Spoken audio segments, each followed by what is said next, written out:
Hello everyone, and welcome to the Tetracast. This is RPG Site's weekly podcast where we get the site staff together to talk about RPGs. I am your substitute host today.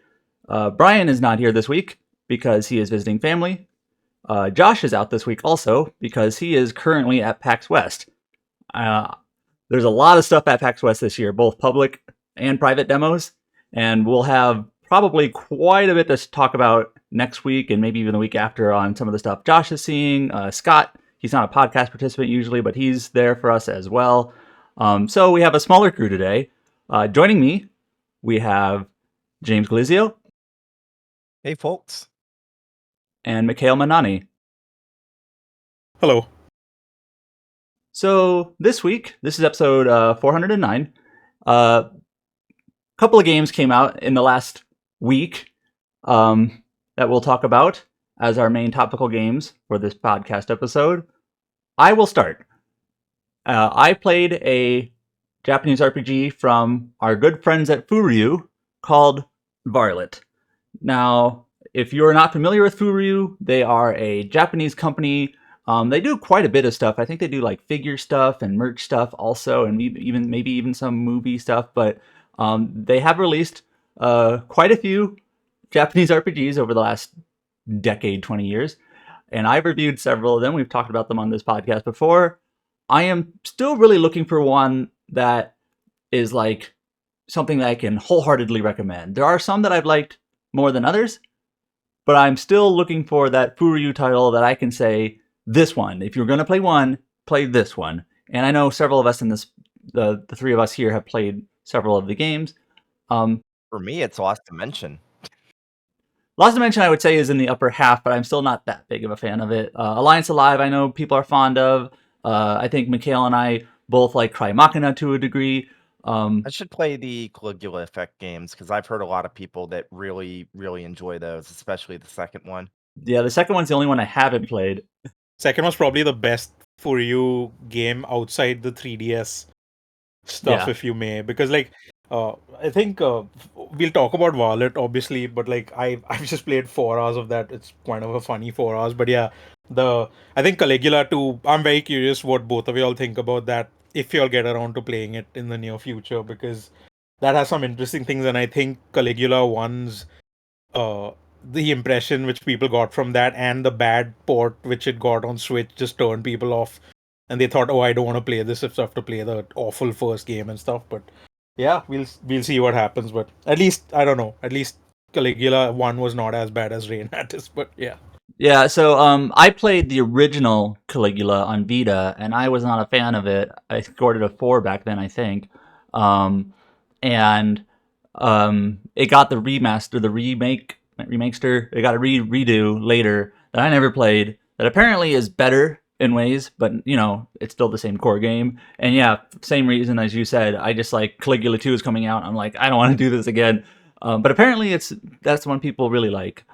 But anyways, Varlet. Varlet is actually similar to Caligula in that it's what they call in like Japanese, for Japanese RPGs, what they call like a juvenile RPG is oftentimes what it like translates to. And what that means is like a RPG in a school setting. That's what it means. So school setting RPG, very similar in vibe to like the Persona series, and Caligula was like this too. So you are a transfer student to a new school. Sound familiar? And this school is the very first school in Japan that has kind of implemented this everything app, all-encompassing technology, social media network conglomerate thing called, actually I don't remember what it's called, Johari. And so it's like this social media AI companion app, everything app thing that this school had basically become like it's fully encompassed it into its operation, into how it runs, and how it, and you know, this becomes a big core of the game. So going into Varlet, the Persona series is an obvious inspiration. You know, you have your social link equivalents. They're called just character episodes in this game. You have your party members, you have your school half of the game where you kind of run around the school and do things, and then you have like your battle half of the game, which is a turn-based RPG.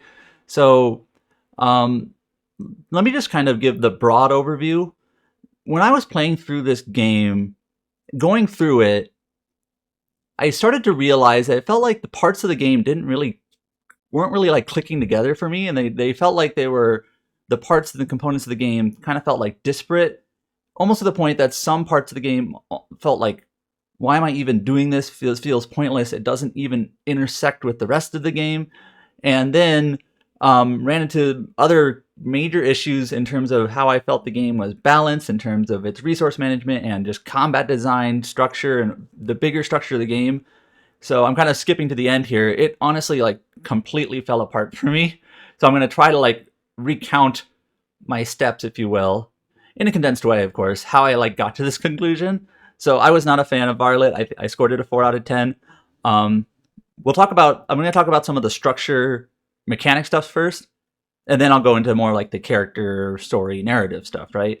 So you are a new transfer student to the school. You meet your cousin, who is the main character in the game, and you join a group called the Student Services Squad. And this is a guild that is basically, goes around the school to do, to help out the students, to do chores, to solve problems, fill out requests, things like that. So this is something that you basically you get time set aside to do this every day in the game. And so you are basically put out onto the campus, onto like the quad or the courtyard or the garden or whatever you want to call it. And there's a handful of things that you can do here. You can run around the courtyard. You can find lost items. Anyone who's played Three Houses is very familiar with lost items. You can put up like these AR advertisements, which are like, they're just like floating advertisements that you see. They're augmented reality, so that you just paste them up anywhere on the campus, basically. There are certain slots that they go, but you can paste those up. You can read notes that talk about various things about like, the characters or the current part of the story or whatever. You can talk to students. You can find little like mini dungeons in the game. They're called glitches. It's kind of like a portal in space where you just kind of walk in. It's like a metaphysical reality. You walk in, you do like a couple of battles, like literally like 2 or 3 battles, find a few chests, and then you close it. So it's just kind of like a little pocket dungeon. And that's about it. There's one last thing. You can do a triad judgment, which is basically like a what would you do in this situation type of event, where you like find a diary on a bench, and it basically you get the choice of like, do you read the diary? You're reading someone's private thoughts, or do you find the owner and give it back to them? And so based on that choice, you raise one of your social stats. There are 6 social stats. Let me look these up here.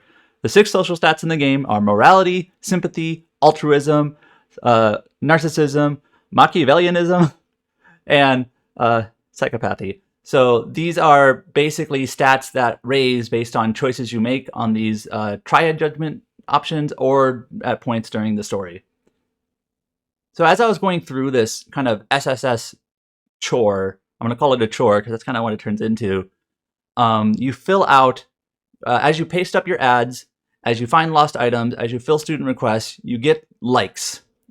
That's what they're called, likes, like a like on social media. You get likes. And as you fill out your likes, you fill out a meter. And you can see points on the meter like, oh, if I get 3,000 likes, I will reach the next SSS rank. SSS is your guild that you're in that's doing this. And like, okay, so I guess I'll place up my ads. I guess I'll find lost items and read these notes and fill out my likes to reach my meter. And then so I did this a couple of times. I filled my meter up to rank 2, and nothing happened. There was no notification. There was no text. It didn't say anything. I didn't get anything. Just nothing happened. I'm like, oh, I wonder what that did. Well, I guess I'll keep doing it. And so I did. So going back through these chores, you get to do them every day. I'm filling out my meter, filling out my likes. I get to the 3rd rank and nothing happens. And I'm like, wait, what am I accomplishing here? What am I doing? I'm just posting up ads, and there's nothing to it. You just click a button, you post up an ad, and it's just there. Or you're finding a lost item, and it's really just clicking a button and picking it up. Or reading a note that might have like a sentence of something. And you're getting likes, and you fill out this meter. And long story short, the meter is nigh pointless.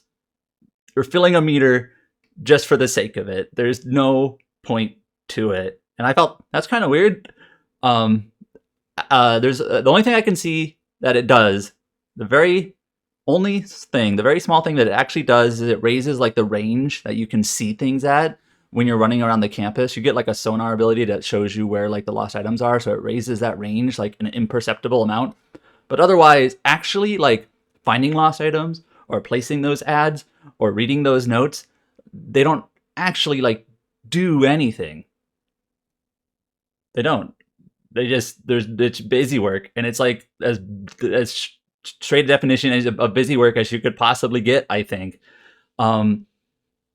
Now there are other things that you can do as you're doing your SSS chores that might just be worth doing just for the sake of itself. Like, for example, you can talk to other students. There's these student conversations that you can see, and these are like icons on the map. So there's like literally like things that you can check off a list, if you will, to read these student conversations. And, you know, the students will chatter about lots of things like soccer or idols or, you know, whatever. And there's some amusing ones in there. Like, for example, there's like a pair of girls who really get into BL manga. That's boys love manga. And there's some amusing things there. But like, even so, that's the only reason to do any of like your SSS chore social stuff. So when I played through the game a second time, I was testing this. I did skip all of it. And this is something that it basically tells you to do every day. And I'm like, nope, I'm not doing it because there's no point. So that was like my first part of my review, was that I'm doing this SSS social half of the game. Turns out it barely interfaces with the rest of the game at all, and has really no point to do it. And that actually reminded me of something in Caligula. The first game, has like this sort of social network that you can build in the game that also kind of is similarly like pointless. Like, you can just do it just for the sake of doing it, but it doesn't really like intersect with anything else. So anyways, let's go to the next component of the game, which is combat. And so combat in this game is a turn-based, command-based system. It's mostly similar to like a round-based mechanic, where you have your 3 party members in battle, and you select their actions, and then your actions will carry out in a round.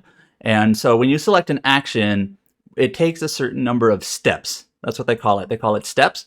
And then these are shown in like the timeline on the left hand of the screen, so you can basically see where the enemies are going to be attacking. And then you'll see, okay, based on the skill I select for each of my characters, I can see where they're going to place in the timeline. And, you know, this has, if you played any game with a timeline, you kind of know the sorts of things you're looking for. Like, okay, I want to make sure I attack the enemy before they attack me, or if they're going to do some sort of cancellation skill, I better make sure I cancel their skill first. Or if someone's going to get hit, I better make sure they're healed. Things like that. And, you know, starting out, like in the first dungeon of the first chapter of the game, I actually felt this battle system was promising, or at least competent, to give it the lowest possible bar. So the first 3 characters you get in the game, one of your party members is Sota. He is your discount Yosuke, and he is basically your damage dealer. So he wields a big sword. He has abilities to buff his strength and attack power, and most of his abilities that you get are all like about like raising your strength and doing damage. And then you have Noah, who is your discount Chie.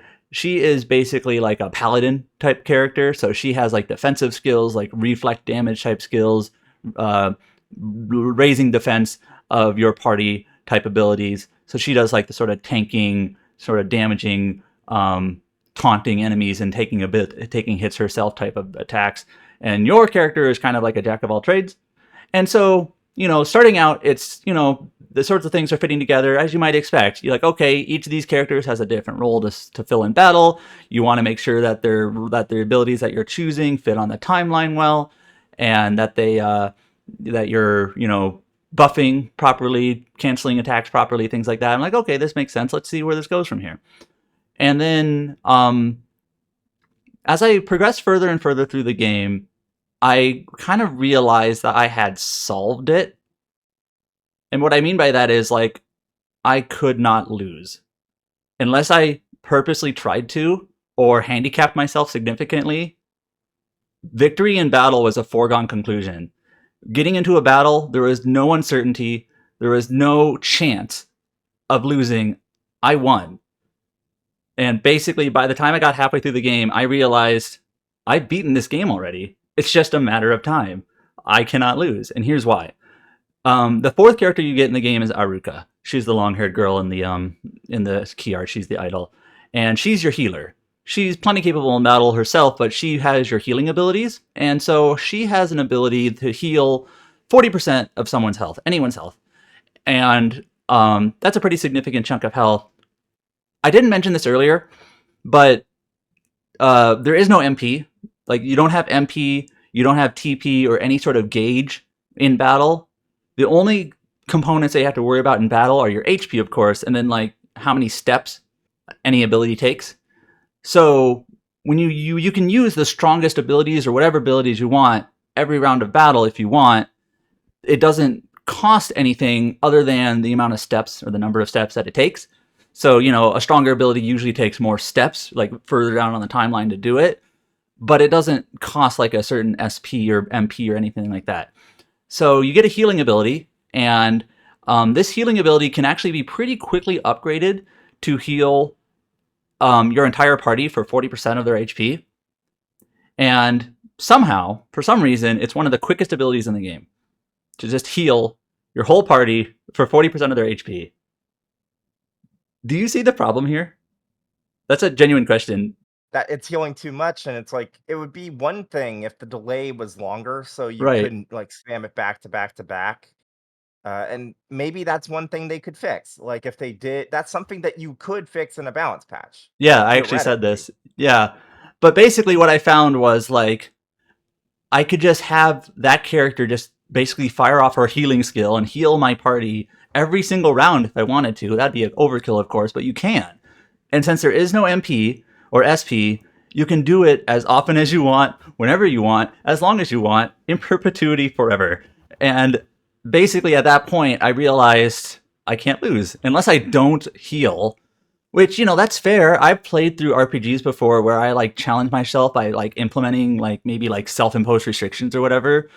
But the fact that just your healing ability, just like your standard healing ability, is just so powerful and so quick, and there's no resource management to worry about. It felt like this isn't like some clever exploit that I found or some hidden exploit or some clever build or, you know, like, aha, I am manipulating the mechanics in such a way that is smart, that I'm, you know, layering something in a certain way where I found a combination that works out really well and is maybe overpowered. It's just like, this is just how it works based on the game's design.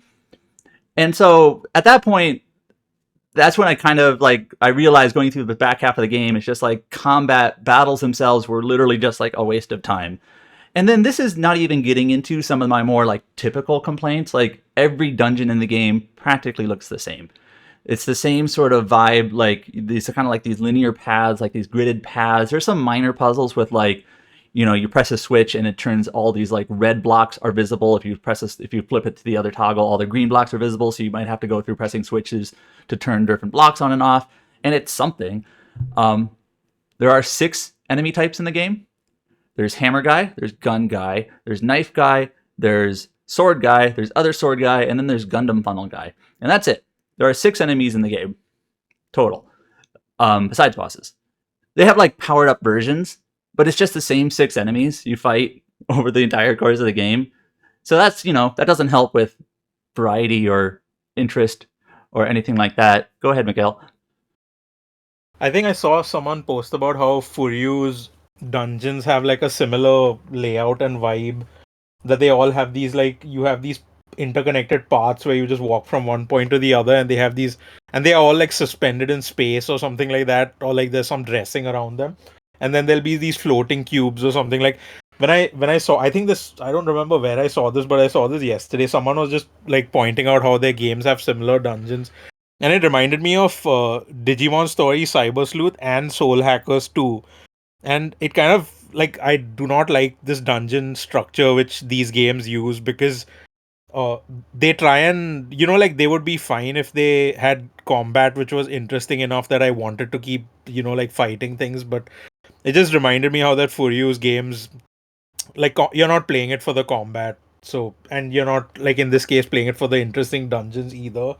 But I think you're gonna get to the story, right? That's like the Yeah. main reason why I think people still praise Furious games, and that's the reason why I think Crime Arcana and Caligula 2 are worth playing. But yeah, just the dungeon thing, I don't know, like even in Renatus they had the same problem. Everything feels so rote and boring. Go through that same forest 24 times. Yeah, it's like you you think, and the funniest part out of all of this is it's not specifically like for you doing this stuff. They get different developers to do all of these games. They're not made by the same team ever. I think there's just like one team will make maybe two of their games and then they just get someone else to do it. So I don't know what this happens. There's clearly it's like a, what's the word I'm looking for? It's a design decision. They want, like, they want it to be like this, otherwise the games wouldn't all be like this. That's what I'm trying to get to. And I don't know what, like, do people like this? Is it like something very popular? Because it all just reminds me of, like, early Vita anime game or something, which is like, let's buy it to support, but not because it's good. It's like all the gameplay elements just feel like those to me. And actually, it's worth noting that the developer for this game, I might pronounce it wrong, Aquaria, is actually the same developer of the original Caligula, the original version of the original Caligula. So, obviously that was like 9 years ago or whatever, but same developer. So some common DNA in similar-ish type games. But yeah, you go through the dungeons. They're not as bad as they could be because you actually have to do like some puzzle solving. I've definitely played games before where your dungeons are basically just straight lines, and like battle corridors. So basically, at this point in the game, I realized, okay, combat itself is kind of like nothing. And the social elements in terms of like your SSS chores, so going around the campus and finding lost items and placing up ads and whatnot, doesn't do anything. So I'm losing things to latch onto here. So what's left is, of course, like the actual story components of the game. And so that's the only leg that I think this game has to stand on right now. So you're playing through the game. Like I said, you're a transfer student to a new high school that is now like encompassing this like Johari everything app. And you have these different students that you meet in the game, which are basically your party members. And how the game is structured is each chapter of the game is centered around a different party member, as well as like their rival or their nemesis in some form. This is actually very similarly structured to the first Caligula, and maybe even the second, but I haven't played that one. But the first Caligula, where you have like your kind of protagonist-antagonist pairings, and even like if you watch like the second trailer for Varlet, it basically shows you this, like all your different antagonists. If there's 7 chapters in the game, there's 7 antagonists you go through. And so as you play through the game and you do like your social links with your characters, I should mention that your social links kind of come automatically during the game. And what I mean by that is you're playing through the game at certain points in the main storyline that are not missable. The game will tell you, hey, choose a character to walk home with. And this is basically how you raise their social link, or their character episodes, as they call it in this game. And so you have 6 party members to choose from. And you cannot raise them all to max in the first playthrough. It requires second playthrough to do that, which is why I did that. And so you get to choose who you get to hang out with, raise their rank, and when you raise a character's rank, you do get points to use on their skill tree.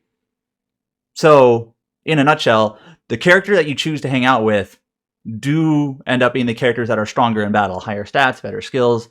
So, if you're a min-maxer type person, I suggest picking 3 characters that you want to use and 3 characters that you want to ignore, and just hang out with those 3, because you'll get better stats that way.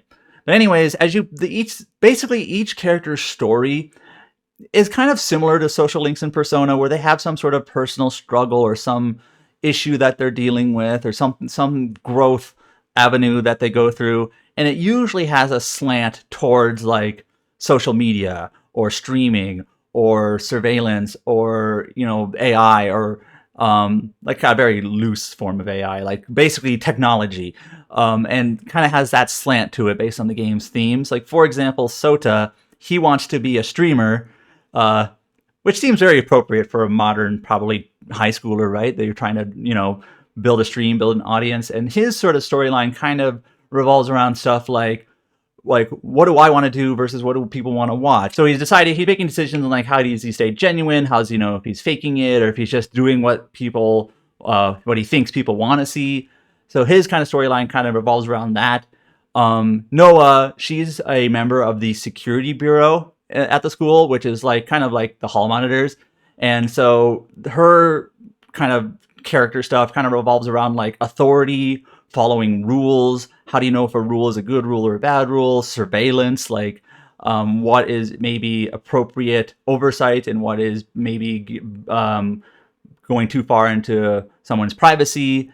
And it's like all this stuff is like, sensible, and I see where they're going with each character, and it's like, oh, okay, I see what they're doing here or what they're trying to get at, and it's fine, but it never that intrigue was kind of at a minimum. It never really surprised me. It was just kind of like, oh, okay, I see what they're doing with each character here. There's another character who's kind of like a student playwright who's writing movies and plays, and he's talking about like, how do I take feedback or potentially harassment from like, people's criticisms of my writing and things like that. And it's all fine. And maybe other people will latch onto it stronger than I did. But to me, it was just kind of like, okay, I get it. But it was just like missing that extra juice, that extra step. It was just kind of like, I get it. And it felt a little bit by the numbers to me. It had that social media slant to it, which I thought was like, okay, this makes it a little different than like a Persona or a Caligula. And not everything is social media slanted. It's not like slathered over everything, but just a slight slant in that direction.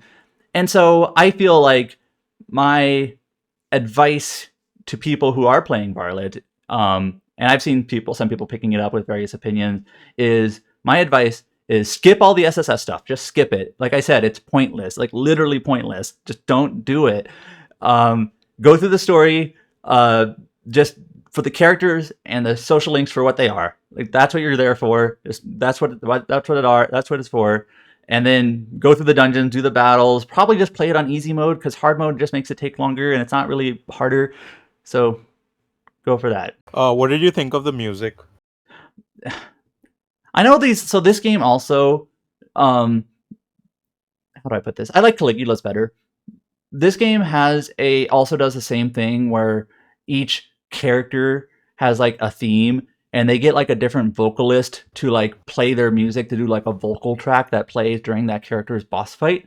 So each boss, like each chapter boss, which is basically again one of your character's protagonist versus antagonist sort of deal here, has like a vocal theme that's like that surrounds like that conflict, that character and that antagonist. And it's fine, but again, I couldn't think of any of the songs right now, and I played this like a week ago. Yeah, that's fair. I just that was one of the areas I was like most keen about, because you know how they promoted this with the trailers, right? They first they release a Japanese character song, then they start releasing the English like subtitle versions and stuff. And I haven't played much of it yet because I just haven't had time. I think I was hoping to cover like the console versions as well, but console review keys were literally launch day. So I've just played that one slice from pre-release on PC where it was like 3 hours where you can't save in the beginning and it was boring me to tears.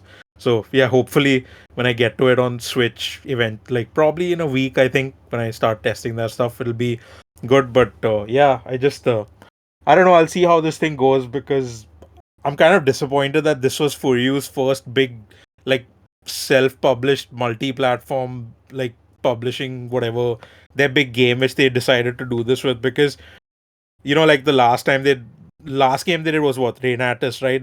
That got like a huge marketing push from both in Japan and from NIS America, and like this is the follow-up now, so I don't know what to say. Yeah, and I have two things to say. One, in my review, I actually thought about the lecture I saw at GDC from Kenichi Goto, who is the lead battle planner at Atlas. He did the battle planning for like Metaphor Refantasio and Persona 5.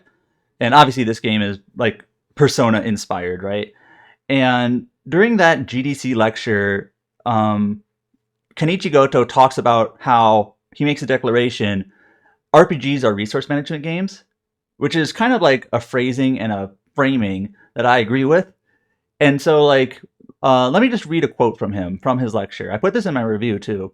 In Persona and Metaphor, the rewards that you gain from your journey and daily activities are used to enhance you in battle. Therefore, we must make players think that they need these rewards to strengthen themselves, and as they proceed to take on stronger enemies later in the game. To put it differently, players need to find battles difficult enough so they can't be cleared easily without these rewards. Otherwise, they'll end up skipping everything aside from the battles. That would essentially mean the death of the game entirely, when players don't really have to think about what they're doing. And that came to mind as I was playing this game. I'm kind of just going through it on autopilot, literally not thinking about what I'm doing because I didn't have to. So I felt that kind of, I don't know what the right word is, but like this game so inspired by Persona kind of missed this mark that the Persona lead battle planner basically says could lead to the death of the game entirely. And I felt that. Like, this game is dead to me. I'm playing through it, and it's dead. Anyways, the other thing I wanted to say was this is the very first simultaneous worldwide release for Furyu. And I actually think the localization is a valiant effort. I did notice some typos, but it's actually a fine localization. I primarily care about things like character voice, and the different characters in this game do kind of have a manner of speaking that I think fits well with the type of character that they are or portrayed as. And I don't just mean like catchphrases or gimmicks or things like that. Just each character kind of has like a different way of speaking, a different, some slang they use perhaps, but, different manner of speaking and what they talk about. And I felt like that was actually pretty well done. The one part about the localization that seems kind of weird to me is that in this game, you get like your text messages from your party members, kind of like in Persona.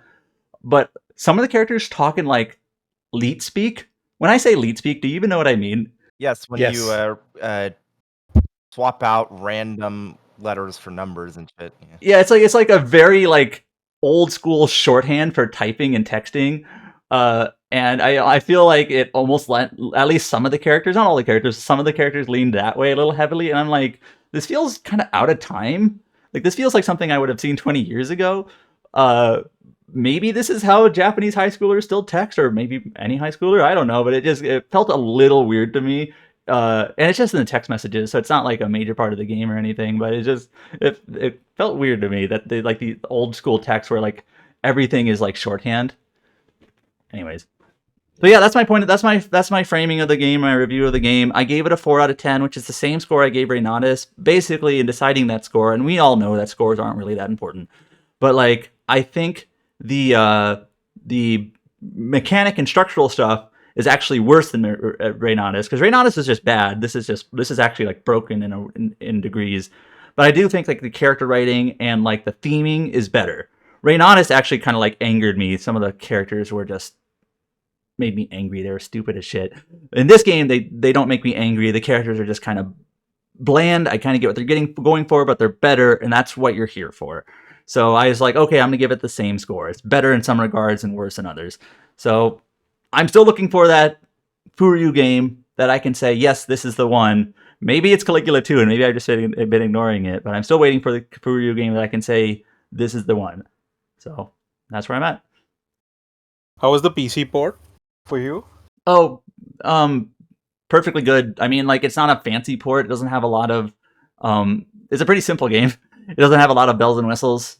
No problem at all. One last thing I want to say.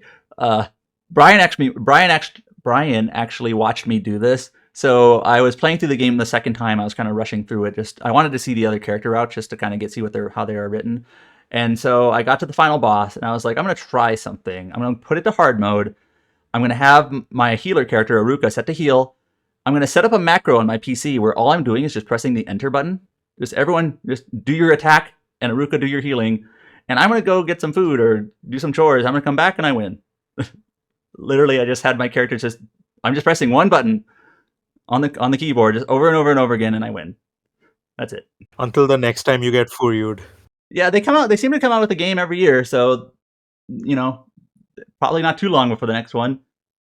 Anyways, that was my review of Varlet. It's on the site. You can read it if you want.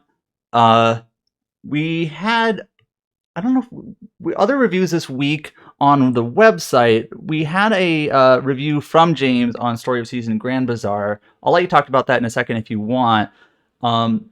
Josh, we got a review code for Super Robot Wars, but those review codes came out a little bit late, like I think 6 days before release. And so Josh didn't have a chance to like finish this game, and these are really long. So he put up kind of like his initial impressions, like a scoreless review in progress. So he has his review up, but it's not, or he has his impressions up, but it's not scored. And he'll be back next week, so we'll talk about Super Robot Wars next week. All right, so the next game we're going to talk about, we don't have a review on our site, and actually Scott will review it for us when he gets back from PAX West. But James has been playing it because he's been playing Lost Soul Aside for Restart, I believe. But he's going to talk about what he's played so far here. So I've seen the memes. I've seen people describe the main character as like freakishly tall Kirkland signature Noctis. Yes, Kirkland signature is like Costco. And also I saw the gif of like some guy kicking a kid like 10 feet into a crate or whatever. So I've seen some of the memes, just but you've been playing absolutely it. beating that kid into the So Lost Soul Aside's interesting because there's like a bunch of different conversations happening at once, and I feel like a lot of the people talking about it haven't actually played the full game because that demo, from what I understand, is not very good. So there's that. And then the PC version, which I was literally just talking with Mikhail about this before we started the podcast. That PC version, also not very good. I've been playing on PS5, which is funny, but because usually I play on PC. I'm not going to speculate why I got PS5 code, but I'm happy in this case because the PS5 version defaults to performance mode and it looks and runs quite well. So it's like, okay, worked out. So this is an action RPG, right? It's not like a Souls-like. It's like, you know how before Final Fantasy 16 came out, people said, "Oh, it's going to be like a Devil May Cry." This is actually like a Devil May Cry. Like the Okay. combat system has way more like combo strength. It has like way more follow-ups to your basic attacks. There's way more variation in the attacks you do. I think one of the problems a lot of people are facing is that I don't know if the demo has your full kit available for you for each weapon. Because when you first get a weapon, the basic moveset is pretty dry, especially the greatsword. But as you're playing through the game and you use skill points to unlock new like branches for that combo tree, things get really interesting really fast. Especially because like one thing I got is that at any time during my light attack combo, which is like just using the square button, if I hold it down, I'll do a back step that can also count as a dodge for perfect dodges to give me unbound energy, which lets me do like a strong kind of like stinger attack. But it'll follow up that with a spinning AoE attack. Not really an AoE, but like you kind of Like jump some back sort in of and you spread don't. attack. Yeah, something like that. And I got an upgrade that if I hold down my heavy attack button, the instant that ends, like not too early, not too late, I'll do basically a judgment cut style thing, and I'll basically just like attack him that way, and it's like really really powerful. And then there's certain attacks where if you flash blue after them, you can press the right trigger to do like a follow up AOE. So it's like there's stuff like that, and there's all sorts of aerial combos, and you get access to different like AOE attacks and like ranged attacks as you go through your skill trees. You can even get access to alternate versions of attacks. Like you can make your range attack that you do with your heavy attack, kind of like a sword wave. You can make it so that it's thinner, so it doesn't have as wide of like a range, but it goes further. Where you can like, there's one combo I get that if I do my heavy attack, then light attack, and then just spam my light attack, I can just start doing an almost infinite combo that way. But obviously, if I get hit, I'll get hit out of it. But one of the upgrades you can get for that, you can add life steal to that. So you can, if you're running low on health, instead of using potions, you can use that on a single enemy and for a little bit to get some health back. It doesn't do that much, but it's nice for a bit. Do you think this is the type of game where people might show off, maybe put up videos or clips of like the super ultra insane lengthy combos that they're able to pull off at this sort of game? Is it that type of action RPG Yes. where you can like Yes. really go ham on that? Okay. And by the way, I didn't introduce this game maybe all too well. I feel like it's been around forever. Lost Soul aside, if you're not familiar, it is a PlayStation game. It's because it's like it was part of the China Hero Project. It showed up like almost a decade ago. If it's developed by Zero Games, which is a Chinese developer. It started as like a single person kind of like passion project, and then grew into like a development team from there. Small development team, but it was supported by PlayStation. Kind of been around for a while, and yeah, it's finally out. So it's a Chinese developer. I'm just curious, are you playing with Chinese voices? I heard the English dub is kind of iffy. I don't even know what's available. So kind of by default, whenever I play a game, unless there's a very specific reason why I want to use an English dub, I will use the original audio track. Mm-hmm. I still haven't played, for example, Stellar Blade, but when I played the demo, I used Korean, and obviously for this one, since it's a Chinese game, I was like, well, obviously I'm going to use the Chinese voice track. I'm very glad I did that because a friend of mine posted a clip from the English dub, and it is distractingly bad. It might be funny to like on a second playthrough to use it just because of how bad it is, like laughing at it. But I can understand why some people might be memeing the game when that audio track is very like. I'm not exaggerating when I say just that one clip alone tells me this is probably the worst dub I've like in a game of the last like decade. Yeah, and anyone who's listened to this podcast knows we're not like dub haters here. But I have heard people say that this English dub kind of makes you feel like you've gone back in time 10, 15 years because like it's that type of it's not the type of quality that we kind of gotten used to more recently with dubs. And I'm not sure why that's the case. I think the game, it was about 5 years ago now, Trials of Mana, I know, from Square Enix of all people, had like a really poor dub for the time. But yeah, this seems to be one of those games where just like the English dub is just kind of strange, kind of funny, maybe amusing, but you do have other options there. Yeah, so basically the demo which I tried for like 30 seconds maybe, it has two sections. One is just the basic tutorial which tells you the like your light attack, heavy attack, dodge and stuff. And then there's the other part which is the boss. It has two boss fights apparently. I did not do the tutorial because I literally just downloaded the demo to see how it ran on PS5, and it was performance mode by default, and it ran fine. So I was like, okay, I don't need to spend more time with it. I'll just play the game. But that was a big mistake because without knowing the inputs or anything like that, I was just like got my ass handed to me in that first boss fight. But yeah, this what I did is I was playing this on two handhelds, which I'll get to in a bit. But yeah, I just went to Chinese as well because what I usually do in games is I'll try both voice languages usually because it's just Japanese and English in JRPGs. But with this one, there was Chinese also, so I was like, may as well try that, and it was good. So I stuck with that. But when I did try the English version, this they should not have shipped an English dub at all for this game if this is how it was going to be because I've joked about this with friends in the past where I think when it comes to like platform holder published games, some of my least favorite English dubs are Breath of the Wild and Tears of the Kingdom because of the voice direction for Zelda herself. And that's kind of with Bonanza now with Pauline, but like this just takes the cake. Like there's no defending this. Like you should not play this with the English voice, and I'm saying that as someone who will mostly play Yakuza and Like a Dragon games in English if I can. So I am not a dub hater. I'm the opposite, in fact. So yeah, this is just not a good dub at all. The demo, I would not judge the PC version at least based on the demo because yeah, we'll get to that in a bit. But yeah, just try the demo if you just want to see how it runs on PS5. I don't think it's worth trying for anything else. Yeah. And I just checked. It looks like there are Japanese voices too. So if you're big into anime and you just want to hear like maybe what Japanese voice actors are in the game, that's an option too. Yep.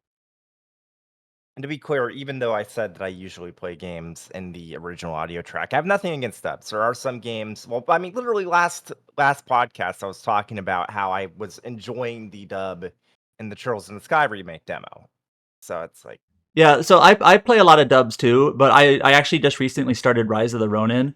And for me, when you have like photorealistic characters set in Japan, I want them to.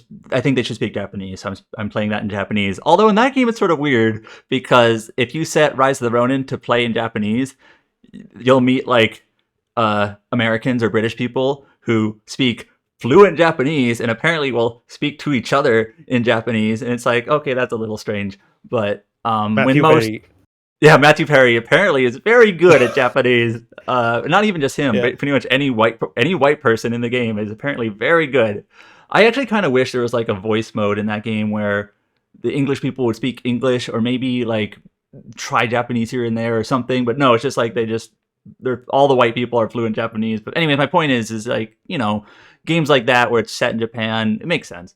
I was curious about Lost Soul Aside. Like, how's the game like structured? Like, and I guess I have two questions. You can tackle these in either order. The game structure and also like the RPG components. Are there like questing and stats and equipment? so it feels like it's fairly linear. It feels like a 7th gen like action game, if that makes sense. Actually, I think a good analog for it is it feels structured kind of similarly to like either Bayonetta 3 or Astral Chain.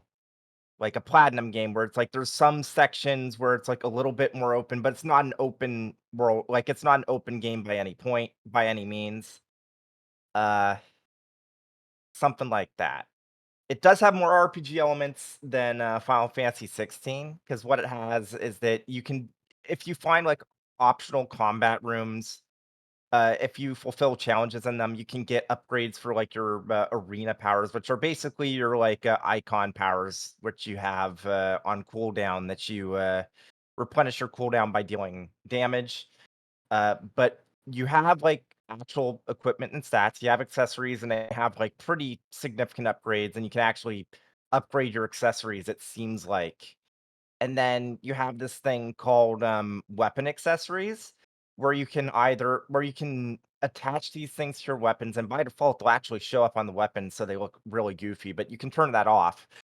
But it adds like different things. It can be either like basic extra damage, like a percentage based like extra damage to the weapon, or it could be something like you have a higher critical hit rate chance, or you deal more damage when you deal a critical hit, or you can have lifesteal on critical hits, or you can do all sorts of other little things, and you can have up to I think 6 of those accessories per weapon. And so there is like actually some sort of change to it, and there are like different elemental properties for weapons. So like for my basic sword, I have like a non-elemental sword which has a slightly higher base damage and break damage. But I also have like a fire sword, an ice sword, a lightning sword.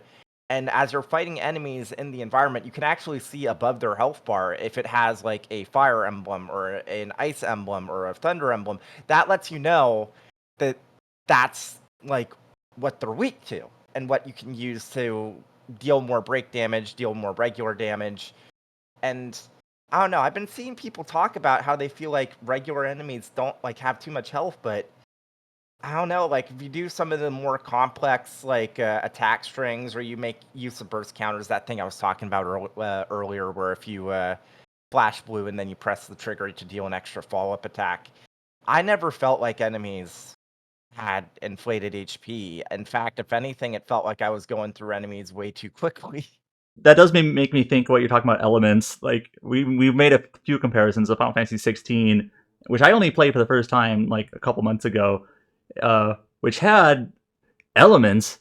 Like you had your different icons, but there was no like elemental strength or weakness system in that game, which is a little bit strange. Mhm. Like so, Yep. it made me think of that. This game actually does seem to matter which elements you are focusing. Can you find chests in the overworld that are filled with 20 bloody hides or whatever?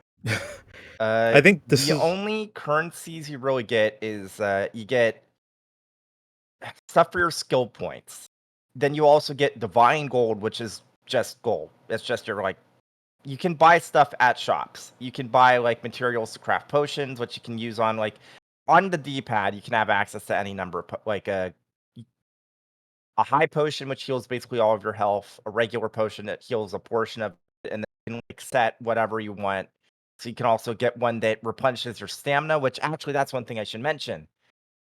You have a stamina bar, and every time you dash, it takes like one blip. You start off with 4, you can upgrade it so you can get more of those blips. But also certain attacks do use stamina, but if you dodge perfectly or block an attack perfectly, you regain stamina.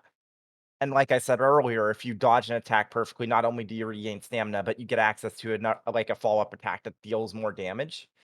And there's specific enemy attacks where if they flash blue and you block them, you actually take a chunk of their break gauge out and you stun them for like a split second. Not like an actual break to like deal extra damage, but it gives you a chance to really follow up easily and do like maybe start setting up some of your more powerful combos. Like that one thing I was talking about with the judgment cut. It takes a long time to actually get to that judgment cut. But once you get there, one thing to understand is that when you're in that animation, you're invulnerable. And it's actually a fairly lengthy animation. So if I'm attacking a bunch of enemies and I can get into that one judgment cut animation, I can just deal a bunch of damage to a bunch of enemies within range and I can't take any damage. It's it feels very satisfying. Yeah, would you say it feels like from what you're saying that this game kind of rewards you, or at least allows you to be like pretty aggressive Yes. in attacking enemies? Because like I know this game is not a Souls like, but a lot of action games kind of take cues from Souls like, and I feel like Souls like kind of by their nature, you're kind of like defensive, like you're waiting for openings, you're waiting for your stamina, you're blocking, you're guarding.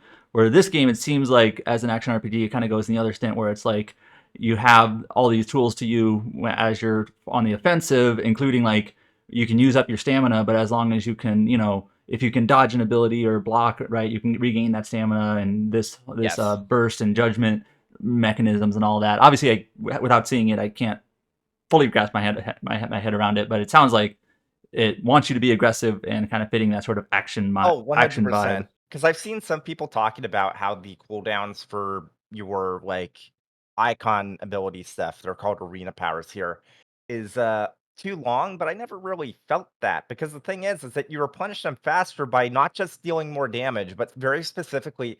So this game used to have a style ranking system, kind of like Devil May Cry. They got rid of it apparently like less than a year ago, but you can tell that it's still tracking that information under the hood because the way that your arena powers get replenished is based off of not just how much damage you're doing and how aggressive you're being, but also how many different types of attacks you're doing. Like how flashy you're being, how much you're varying your combos. And that will actually replenish that quicker.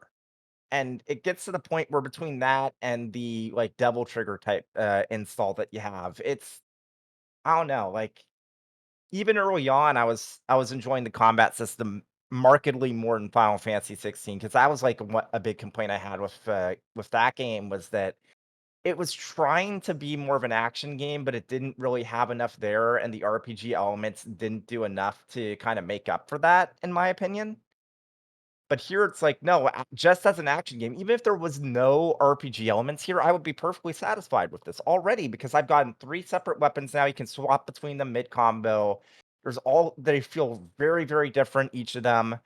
And I'm just having a great time with the combat. I'm really, really enjoying this. I think I might enjoy this combat more than DMC5, and that's like I'm willing to go there. I don't know about that because DMC5 is one of my favorite games, but I'm excited to play this when I eventually get it on PS5. But yeah, like when you posted on Blue Sky that you played this for like 7 hours on stream, and then when you got out of it, you had fun and all, and you see everyone's just saying it's a piece of shit game or whatever like that. I don't know. The combat in the demo was really good, and I feel like like not to tell people put your money where your mouth is or whatever, but like in an ocean of souls likes and everything with souls like mechanics, this has none of that so far. This Mhm. is like pure action RPG, and like I don't think we're gonna get another one of these this year, except for like maybe Ninja Gaiden 4, if and like the remake of Ninja Gaiden 2 Black. Like there's nothing else which is gonna be this year, or like for a while, I'd say. So I don't know. Hopefully they can like fix up the PC port or whatever, and yeah, I don't know. Like I'm just like after hearing you talk about it, I want to get back to it, but I have already deleted it. So until I get to it on PS5. I have to. I almost have to remind myself to ask this because I just don't usually would come to a game like a game for this. But like, what is the premise of this game? All I know is you're like Discount Noctis and you fly around and fight. So it's kind of like greatest hits of Final Fantasy tropes. Like you got your Final Fantasy 7, you got your Final Fantasy 15, you got your Final Fantasy 16. It knows what it is. The story is basically you're part of a resistance faction against this empire, and you're trying to make yourselves known because it's like we're now going to start resisting like openly. And like right at the same time, literal aliens invade, and basically the game's called Lost Soul Aside because and I kid you not, as you're going through the prologue and you gain access to arena powers and whatnot, it's like, okay, I need to save my sister. And you're like right at the pivotal last moment, your sister goes to try and find help because like a literal like building falls on you. And as she goes to find help, this one soldier is getting sucked dry, basically his soul stolen by an alien. It's like, shit, how do I get out of this? He sees your sister and is like, ah, perfect. And he uses literal like levitation powers to grab her and be like, no, suck this to the alien. So her soul gets drained, and then he just runs away like a coward. That is exactly what happens. It's really funny. And then it turns out that it's like, okay, no, she's not dead, just she's like a bit of a husk. But it's not that they eat souls, they're just kind of hoarding it. So if you go to their home turf, you might be able to get her soul back. So that's the goal why of the it's called game Lost is Soul to Aside. Yes. save. Okay, I got it. I didn't know that. Yeah. Like, I'm sure if you paid more attention to the pre-launch stuff, you might already know that premise, but I didn't. I have a feeling the story stuff is just kind of dressing for the rest of the game. Yeah. But I don't know.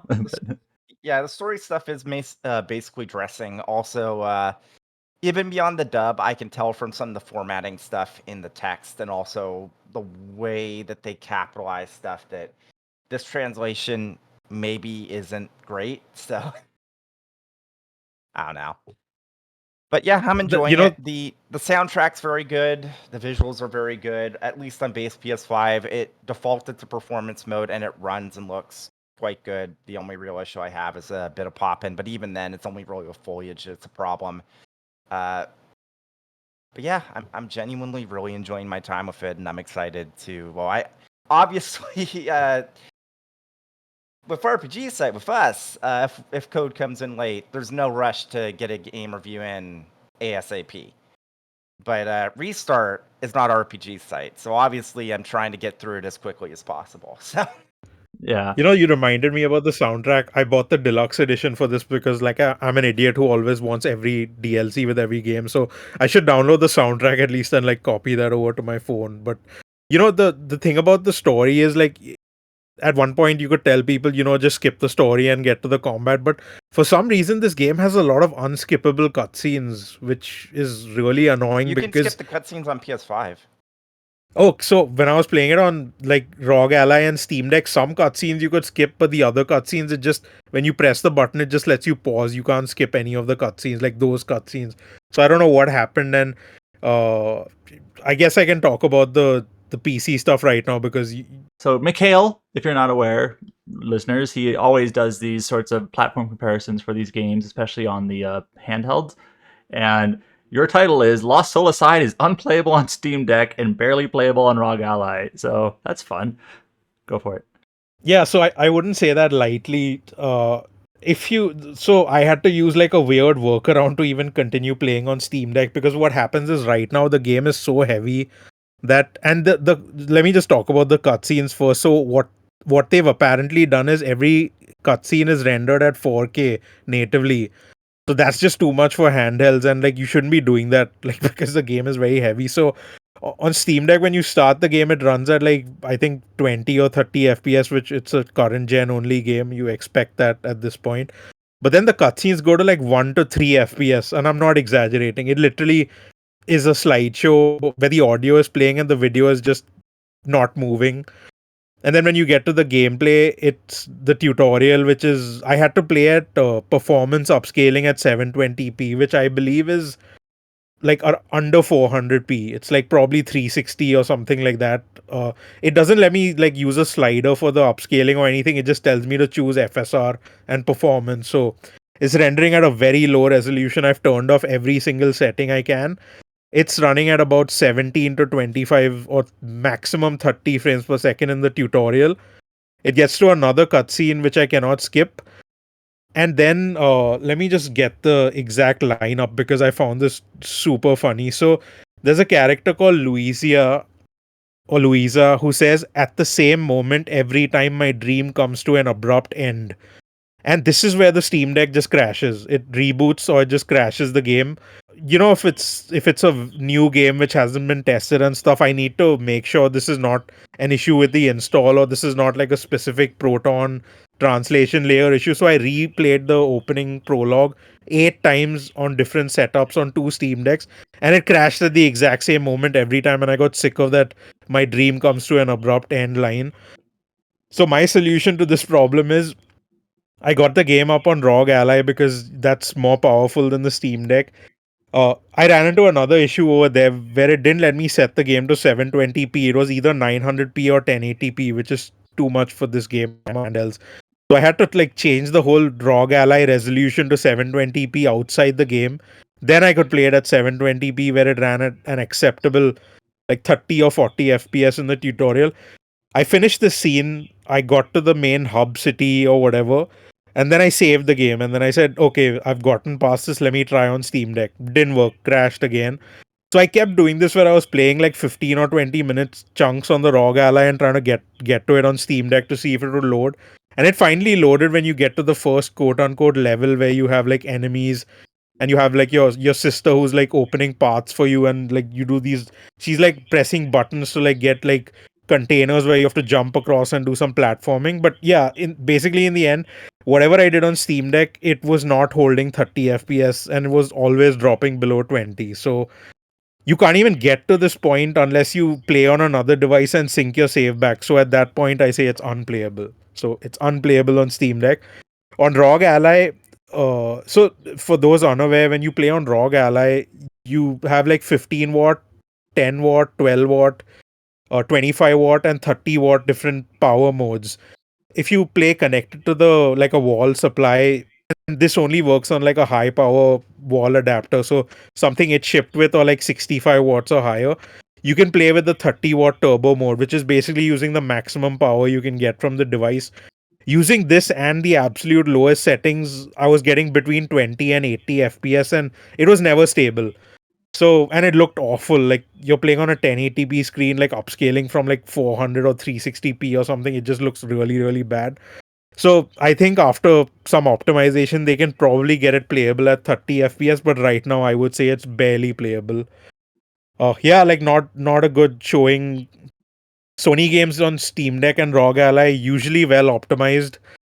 Some of them are bad, like Last of Us 1 and Uncharted were like, they're not RPGs obviously, but these had mega issues when they came out and they got fixed eventually. But then you have like Ghost of Tsushima and Stellar Blade, which are like just fantastic on Steam Deck, like with some caveats over there. But yeah, so this is very disappointing.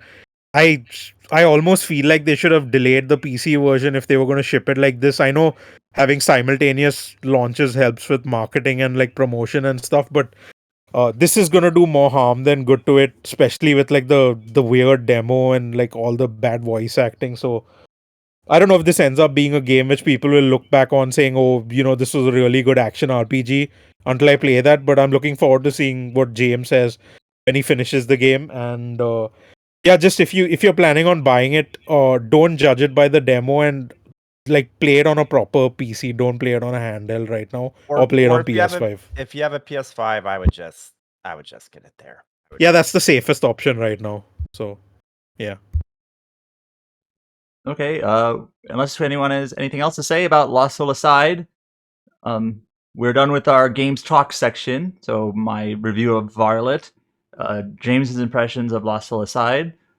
We Scott said he's still interested in reviewing this game.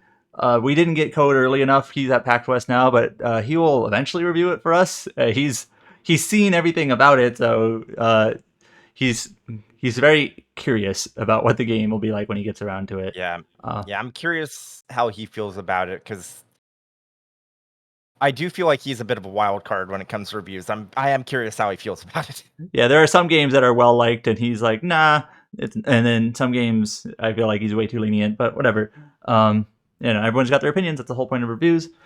So, other articles on our site. Speaking of Scott, Scott actually has two kind of impression pieces up that he put up in the last week. One of them is sort of like an early access review of Titan Quest 2. So, Titan Quest is sort of like it's kind of a Diablo-like PC game with more of like the survival component RPG element. I've never played the original Titan Quest, but I know that was very, very. It was a kind of a beloved game back in like the mid aughts, like 2008 ish.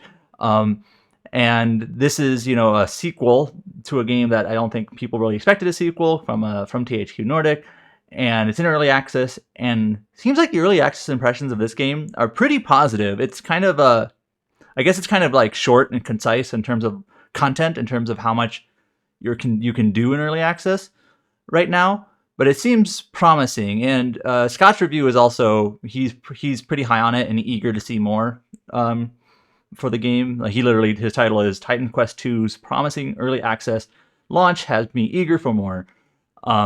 So you can go ahead and read that on the site if you're into Titan Quest or CRPGs, that sort of style of game.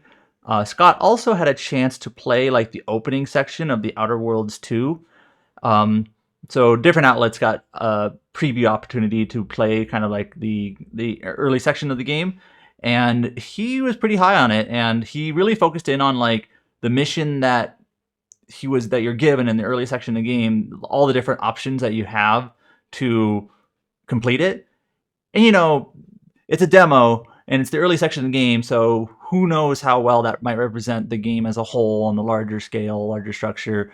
But he was pretty high on terms of like the role playing components of it. And Obsidian is really good at this, of course, usually historically. And he said it's now Outer Worlds 2 is now one of his most anticipated games for the rest of the year, and looks to be a big jump up from the original game. Oh, and one thing he also mentioned that I wasn't aware of is that he mentioned that the game feels a lot nicer to play in terms of like the gunplay. It's a first-person RPG with mostly shooting mechanics, right? But he said like the gunplay feels a lot better this time around, a lot smoother, a lot better feedback. And he said that the team at Obsidian actually was able to like communicate with like the Halo developers now that they're Microsoft to like get some feedback for that. I didn't realize that. So maybe some inter-Microsoft kind of collaboration there. Because the original game, it was an RPG first, so you didn't really play it for the gunplay. It was just happened to have guns that you shot. So we'll see when that comes out in about 2 months for Outer Worlds 2. I'm eager to see it because Outer Worlds 1 I thought was a pretty decent game, but you could tell it was kind of constrained by its scope and budget and style. So this game kind of seems like they're taking a full swing. So we'll see if they hit a home run or strike out. Let's see. I think the last things on here are all things that articles. I mean, that Mikhail has. I didn't get a chance to talk about Story Seasons, I think. Oh, I'm sorry. I'm going down the list here. In Story Seasons we had at the top. So yeah, you posted a review for Story of Seasons Yep. this week, and so that is the latest farming sim from Marvelous. What did you think? Yep. I thought it was pretty good. It seems like the overall reception has been pretty positive about this overall. The one thing I did mention in my review that was maybe a demerit, it depends on like personal preference and like how like lenient you are, but it feels it feels like the game kind of really like incentivizes like the actual like farming as in growing crops. because so many of the new like requests they added in, because this is a remake of a DS game. One of the features they added in was requests, where characters can ask you for specific things for their like little storylines or to open up stalls in the bazaar.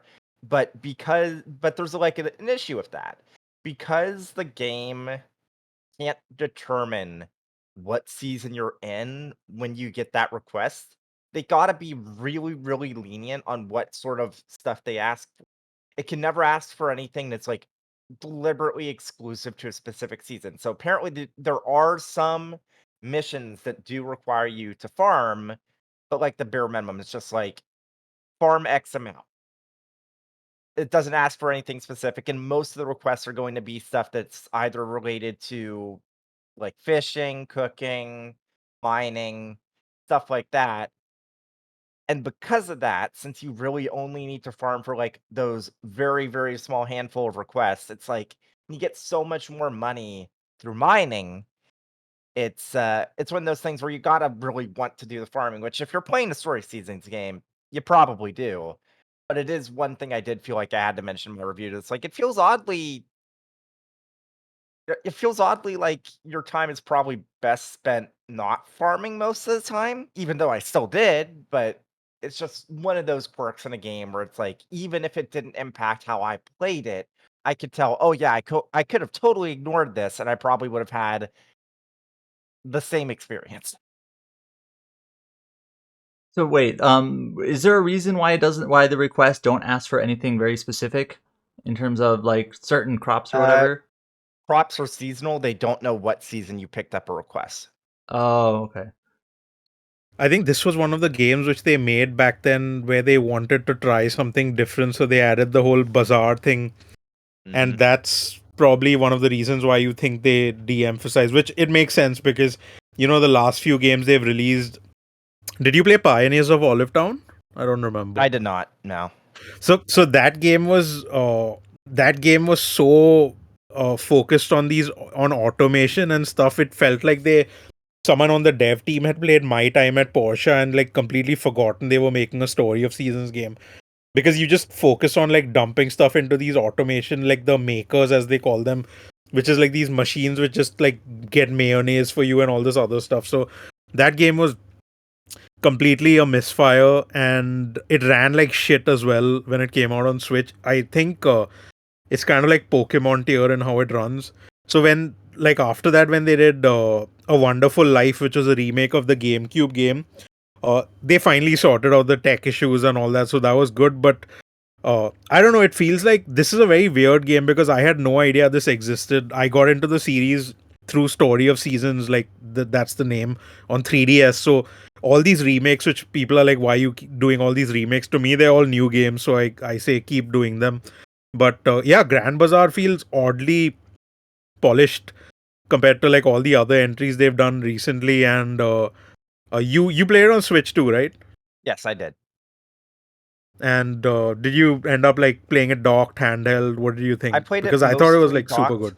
Yeah, Okay. I like docked does have frame rate dips, but it's mostly just in the pasture, I would say. That's like the one point where it most consistently drops, and it's not even really that bad because it's not a part of the area, part of the farm where you're really farming most of the time. It's just where the animals are usually gonna be if you bring them out to the pasture, so you don't have to make use of fodder and chicken seed that day. Uh, the town itself runs just fine. It looks really good. It's like a very high resolution. It's a very crisp resolution. And obviously in handheld mode, it's perfect. If you very specifically, I would say if I was gonna rank where I would recommend playing it, if you want to use mods, PC would be first. If you don't want to use mods, but you want to play handheld, Switch 2. If you wanna basically just only play it like in a state you don't care about handheld, then PC. And then Switch 1 is like very, very far. If you have no other options, Switch 1.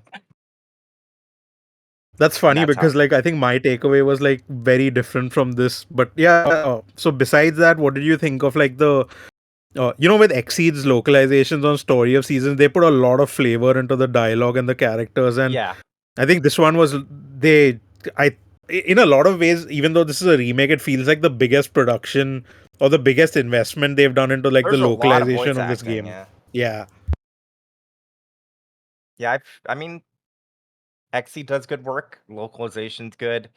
The one thing that I do really like about this one is like at the core of it, Story of Seasons games are always about time management.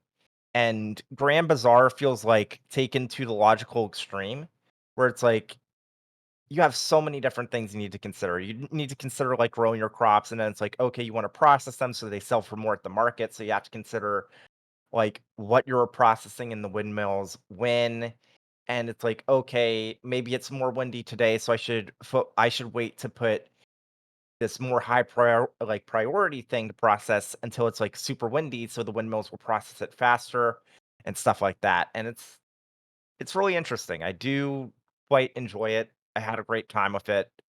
Um, I am going to be curious to see what the long term feelings about the remake are with people that play far more Story of Seasons games than I do, because I've basically only played the original Mineral Town and Wonderful Life, and then I played the remake of Mineral Town on PC. So it's like I used to play Story of Seasons when I was very young. When I was very young, and it was actually pretty nice to return to the series and see how it's changed quite a bit and whatnot. So I did besides your review, I did a comparison for all versions of the game because it is available on Switch, Switch 2, and Steam. I found some interesting things with the game because it kind of has this weird aliasing issue which affects every platform where the anti-aliasing is either non-existent or it's not good. So if you're playing on Switch 2 in handheld, it's 1080p as far as I can tell, very crisp, but lots of jaggies.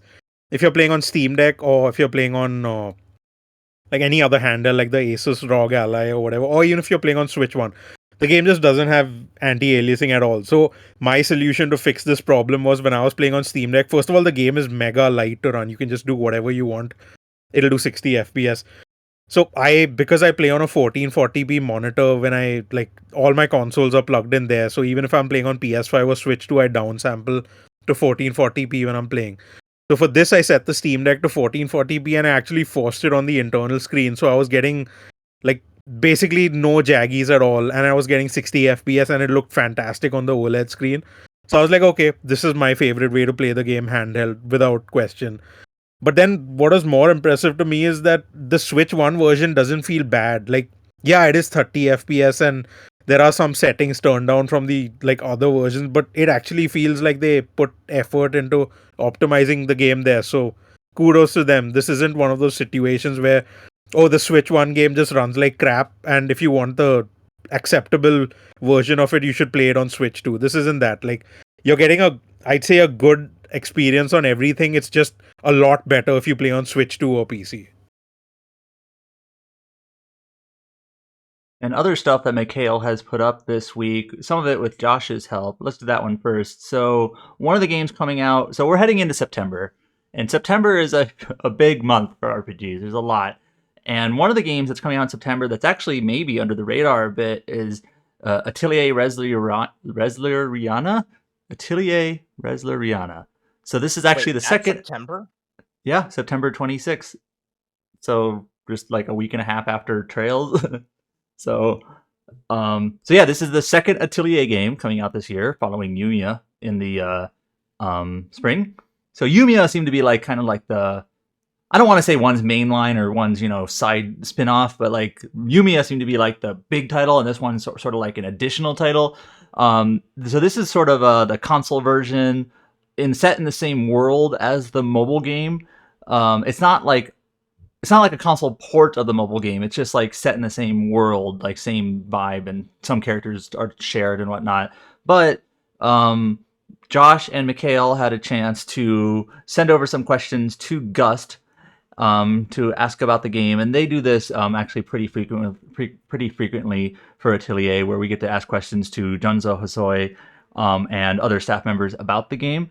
Mikhail, did you have anything anything about this interview that you felt was like a highlight or stuck out to you from his responses? Yeah, so obviously, besides how he likes his coffee, the main takeaway to me was that when I brought up the topic of the time limits, because they've removed them for since a while now in the series, that he actually said that if they find a way to implement them back in which works well based on like what players want, they will consider it. So it's not completely off the table, because it did feel like time limits were just never coming back. I don't care for them personally, because I remember when I got into Atelier, the first game I played was either Eska and Logi on Vita, or it was yeah, it was that. It was that. That was the first Atelier game I played, and then I played Sophie after that. And Sophie barely has a time limit. I don't even think it has one in the first game, or if it does, it's just on paper. So I just enjoyed that a lot more, and I thought if I want to play a relaxing game, I want to actually not worry about stuff and just get to like screw around if I want. So, but there are a lot of people who've been playing the games from the start, and for them, the I'd say there are two aspects which are disappointing for long-time fans with the modern games: the de-emphasis or the simplification of the alchemy, and the removal of time limits. Like a lot of people who've been playing the games from the beginning, they don't like the new games or parts of the new games because of this. The people who got into the series with the new games do not care about the time limit and other aspects of the old game. So there's kind of this, like you said, right? You don't want to call it like a spin-off or whatever, but I think we are getting into the point where you will have like one of the modern quote unquote Atelier, and then one type of game where they alternate between them, where they kind of do a classical take on it.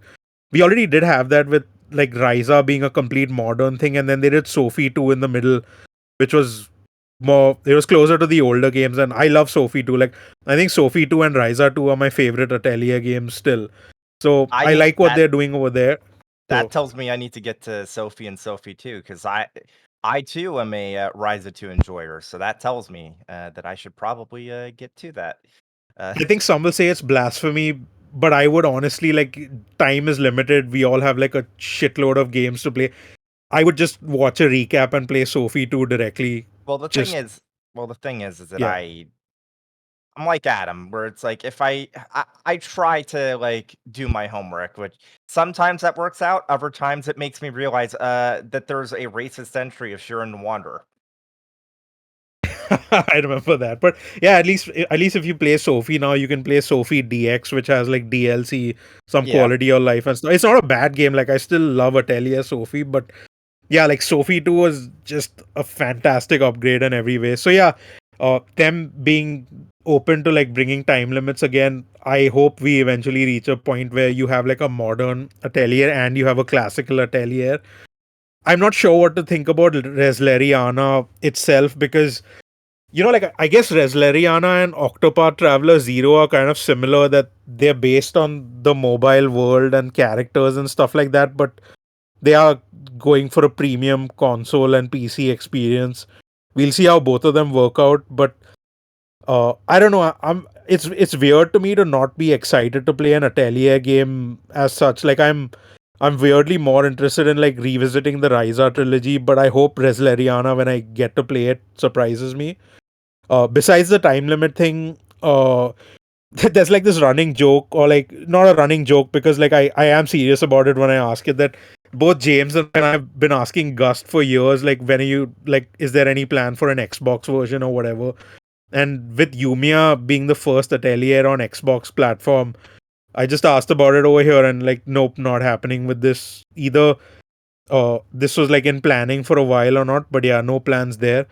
The other thing I asked is there any switch to like improvement or enhancement? And it's probably just going to be via backward compatibility now. So we'll see how that ends up. And as like, may as well cover that right now. Alongside the interview, like the embargo for the interview, they put up digital pre-orders and they put up a story trailer for the game.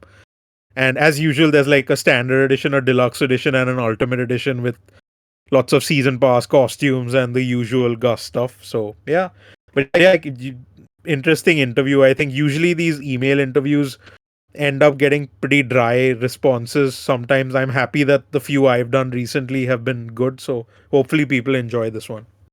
Yep. And speaking of Sophie actually does appear in this game because this game does have like some crossover elements to it. So it's that sort of game. It's not just a crossover game, but it's got that like that component where you might see characters from other games. Like it doesn't fit on a timeline necessarily. They're just there. So it's got Wilbell, I think is her name, with the witch hat too. Yep. So yeah, Mikhail, you should go back and play Atelier Aisha. That is the best Dusk game. Do not listen to Cora. I have played that. I've played every single of the the trilogies they brought back Yes. on modern systems. I played all of those. I played the one I'm annoyed about is the Murray remake, and not because it's bad or anything. I love the remake. It's kind of like a simplified thing. I thought they kind of going off a tangent here, but like like there's a running joke that Koei Tecmo and Gus the Atelier games are like all overpriced when they do these ports. I think Murray remake was pushing it because what you can finish that game in like 10 or 15 hours and they charged near full price for that. And they made you pay $20 more to get the classic or the original version also playable. I feel like if it was $50 and it had all of that included, it would have been like, yep, just go and buy. This is like a great remake, chibi art style, look nice and all. But yeah, I've played every Atelier game which is available on modern systems now. The only ones I really, really dislike are Firis, kind of an awful game, probably my least favorite of these, and Liddy and Suel before they patched it up. After they patched it up, it was wait. The one I actually dislike is Lulua. That was completely phoned in and a waste of time and money. Yeah. Lulua and Firis are just bad. The rest of them I enjoyed quite a bit. Looking forward to enjoying Ryza. Not looking forward to having to like play those games on 8 or 9 devices at once, but I will do it. And they're on Switch 1 as well. Or is it just Switch 2? Yeah, no. It's going to be Switch 1, Switch 1 on Switch 2, Switch 2 native, a PS4, PS5, PS4 on PS5, the PC version, on Steam Deck, the PC version on ROG Ally, and don't forget, comparing them with the performance of the original Ryza games on all those systems. Yeah, that's going to be like a month. But yeah, that's why I'm like, hopefully Koei Tecmo sends those out soon. At least Resleriana is just on PS5, Switch, and Steam in the end. Yeah. Another article that we have up on the site from Mikhail is a kind of a preview for, it's a game from Don't Nod, publisher Don't Nod, but developer Tiny Bowl Studios, coming out in August, called The Lonesome Guild. And I have seen this game before. I know it's like an action RPG featuring like animals, but I don't know a whole lot about it. So was this like a hands-on preview or like just a Discord preview, Mikhail? No. So they had a Discord presentation for the game where the devs showed off some gameplay. They talked about the game, how long it's been in development, and then they had like a group Q&A, which is like kind of the norm for these events. Yeah. But they actually did send a preview, like they sent a Steam preview build of the game, which I could play. That's one of the reasons why I did this, because I do not care for hands-off previews. I usually avoid them because I need to play a game myself to write about it. I don't like writing based on essentially like a trailer or gameplay video. Right. So when I got to know that there was going to be preview access and hands-on, I was like, yep, I can do that. That's kind of what James did with the Tova and the Guardians of the Sacred Tree preview also. He was able to play the game to write about it. So I like those hands-on things. But yeah, there are two parts to this. Like before getting to the game itself, in the group Q&A, they were talking about how they planned it, and they've basically been doing narrative-focused games before this, and they still wanted that to be a strong part or like a focus of this. But the way they designed it, with you basically play as an unnamed spirit, and you run into these animals, like you said, and they all have like different abilities, classes, and stuff like that. And the game is a top-down, kind of like a colorful, basic action RPG. At least it seems basic initially, but what happens is it's split up into these light puzzles and combat sections. And the puzzles, because the game is about bonds and relationships and friendship, everything you do involves everyone else. So when you get into a zone, you probably have like your group is split up into two areas, and you have to control different party members individually to like pull levers at different points or like stand on different blocks so that a door opens and then everyone can get back together. So they have these. It kind of reminds me of Brothers: A Tale of Two Sons, if you've played that, where you have to like cooperate with each other to solve puzzles and move forward. So that's the puzzle element of this. As for the combat, you move together as a group and all that, and you get into like an area, and then suddenly there's like invisible walls or the gates close near you, and you have to fight these enemies, and you as the spirit will possess the character you were controlling or the last one you controlled, and then you get to do initially just like a basic light attack and dodge with some invulnerability frames, but then it actually starts building on this pretty quickly. You get like a special ability which varies based on each character, which fills up in a bar as you do your normal attack. On the normal difficulty, I thought it was pretty easy, but then like I swapped to hard and it was kicking my ass a bit. So they have tuned the difficulty well. I'd say normal feels pretty fine for what the game is going for. And after each of these sections, it kind of goes to this Chrono Trigger esque, or not Chrono Trigger esque. Actually, it just reminded me of that with how the framing was of the scene.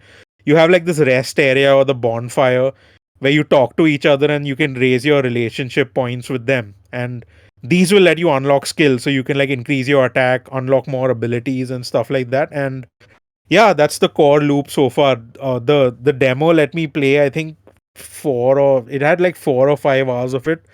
I played the first 3 hours like a few times because I was like, since I have access to the game, may as well check the PC port as well, and I got like a good slice of what to expect from it.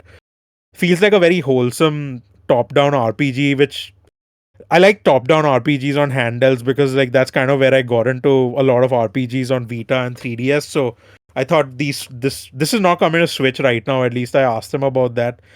They said no plans for Switch and Switch 2. They'll see how the reception goes, and if there's a lot of demand for it, they'll consider it. So I just thought this feels perfect on a handheld, and it ran fine on both handhelds I played on.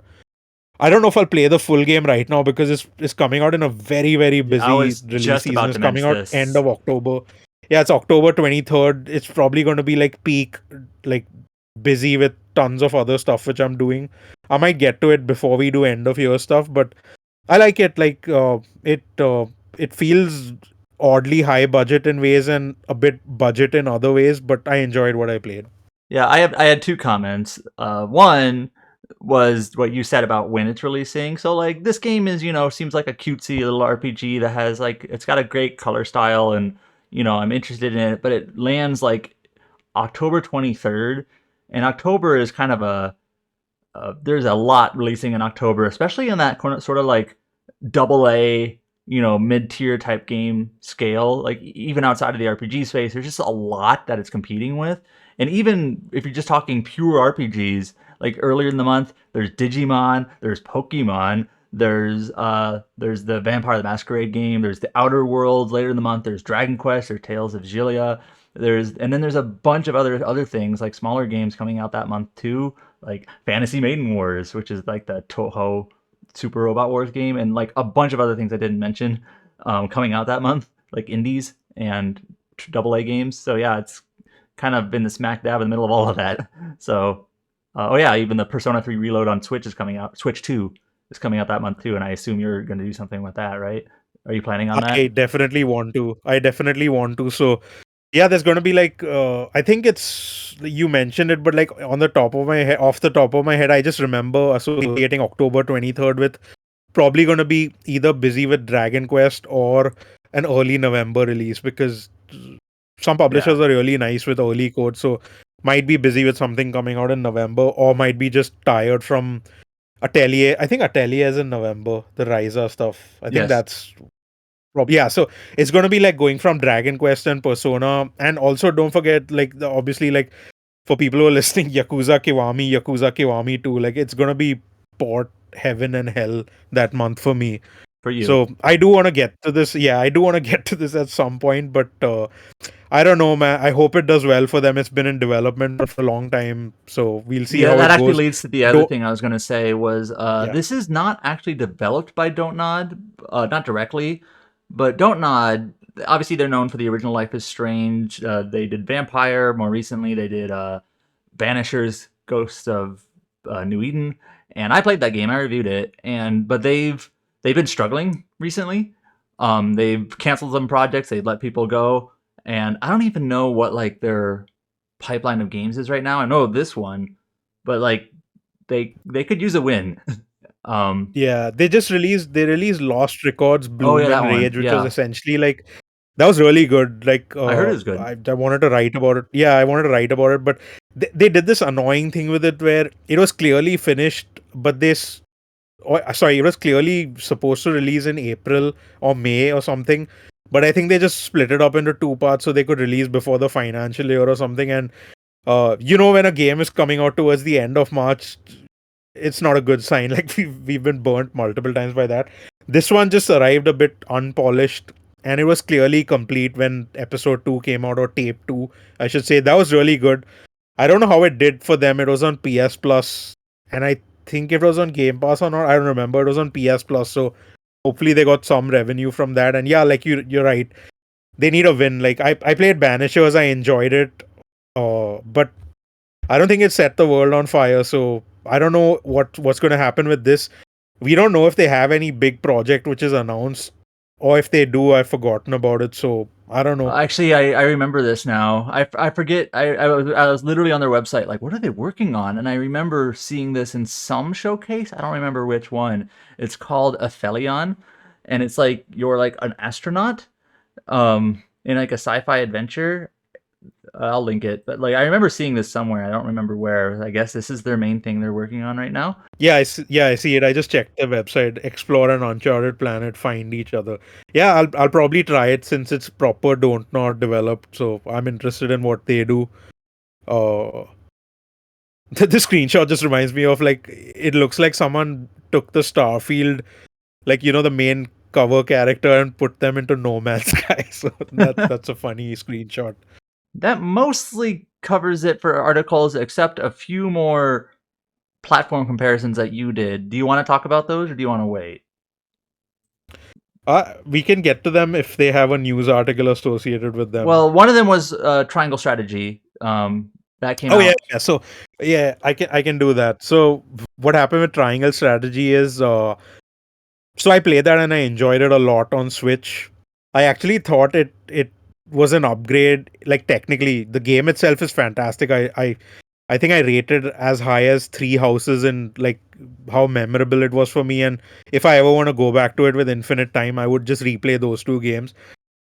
So it was an upgrade over Octopath Traveler 1, which was kind of rough on Switch. Like, everyone, including myself, we just excused it because it was the first HD 2D game.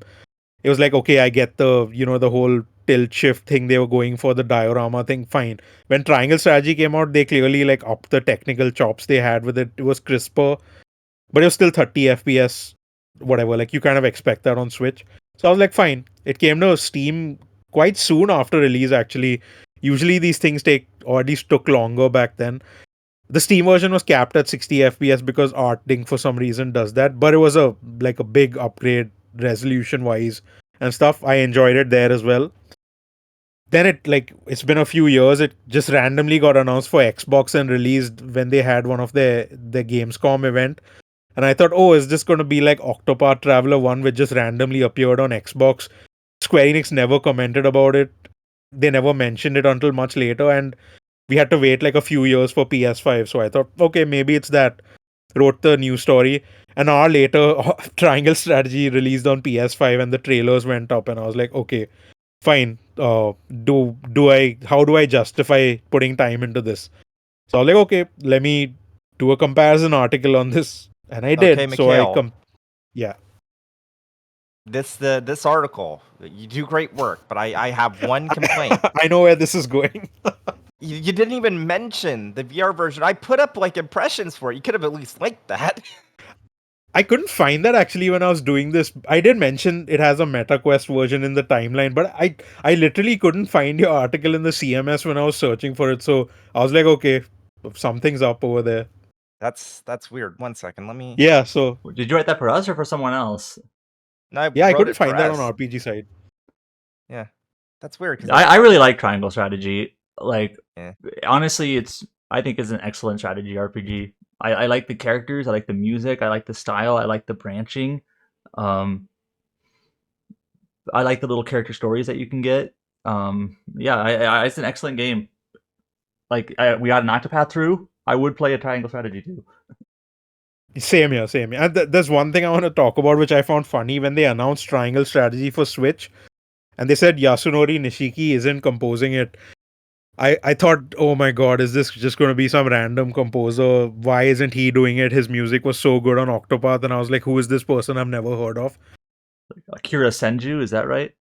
Yes, it's Akira Senju who did Full Metal Alchemist music, and his soundtrack for Triangle Strategy was my soundtrack of the year when it came out. It was I adore ours the too. soundtrack. I specifically remember because that was the same year as Xenoblade 3, and a lot of people assumed Xenoblade 3's got this in the bag, and like, nope, Triangle Strategy. Xenoblade 3 got the follow up, but so I do not have good things to say about Xenoblade 3 soundtrack compared to the other games in the series. But yeah, Triangle Strategy, I just adore the game. I'm happy it's on PS5 and Xbox now. More people can play it. I do not have a VR headset, so I could not cover that version, but I did mention it in the timeline for the releases where it came out on. That's a bizarre release because it came out for half price of the other platforms, and like now on PS5 and Xbox it's $60 again. So maybe that was just a meta funded port, which because I don't think that came out on Steam VR Yeah, or no, it was only on PSVR. Meta. Yeah, Yeah, and so it was also a one of meta those, funded thing. one of Yeah. those things is that they even had the on a Quest you could do it on pass through. So you could like if you had like a table, you could just look at the entire like arena on a table like superimposed like in mixed reality, which was interesting.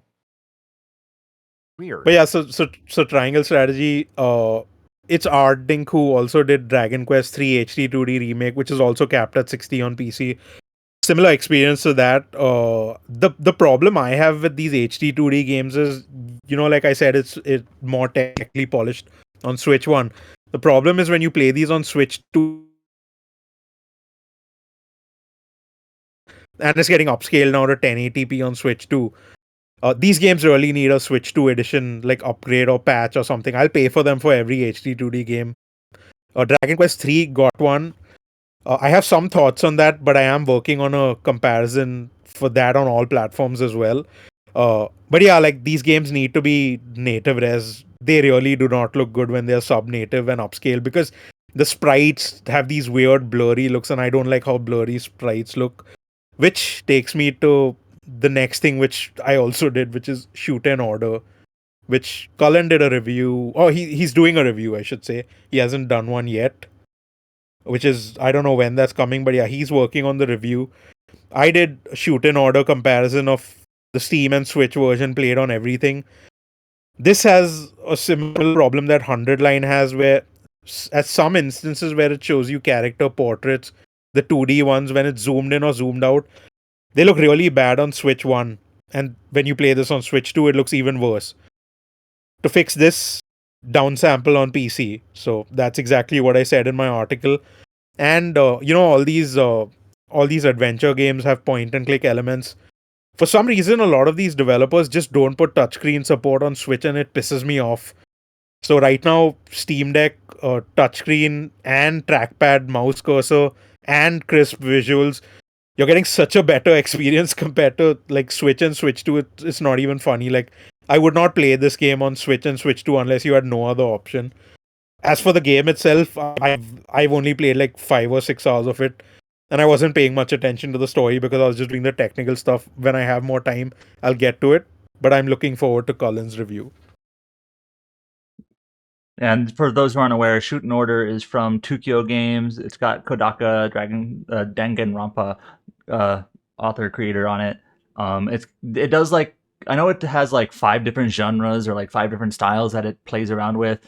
But it is like an adventure visual novel type type of game in that sphere that they are usually in. So yeah, we'll see what Cullen thinks about that coming up here.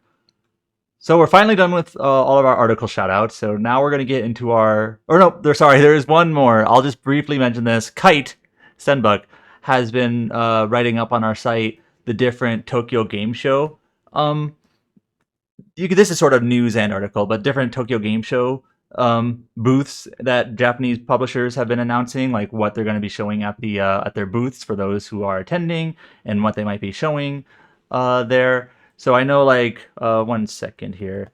So, like, for example, Netmarble has Mongol Star Drive and Seven Deadly Sins. Capcom has Monster Hunter Stories 3, Pragmata, and Onimusha. Bandai Namco, primarily Digimon Story Time Stranger.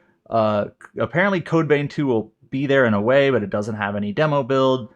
Koei Tecmo has Neo 3 and Hyrule Warriors Age of Imprisonment, and we'll get more in the future here as we approach that. So more and more Japanese publishers are basically lining up their lineups for the show. So going into news, there's a lot of like small news this last week, bit news on smaller games, release dates, and small updates and things like that. No big headline here. So the first news topic, the headline topic that I chose for this week is retro style 3D RPG Entropy announced by Lovely Hellspace, or Hellsplace, which is the developer of Dread Delusion. You played that, right, James? Yep. Like I said on Blue Sky, I'm pretty excited for this because the thing I liked probably the least about Dread Delusion was the combat. So turn-based tactical RPG, I'm here for that.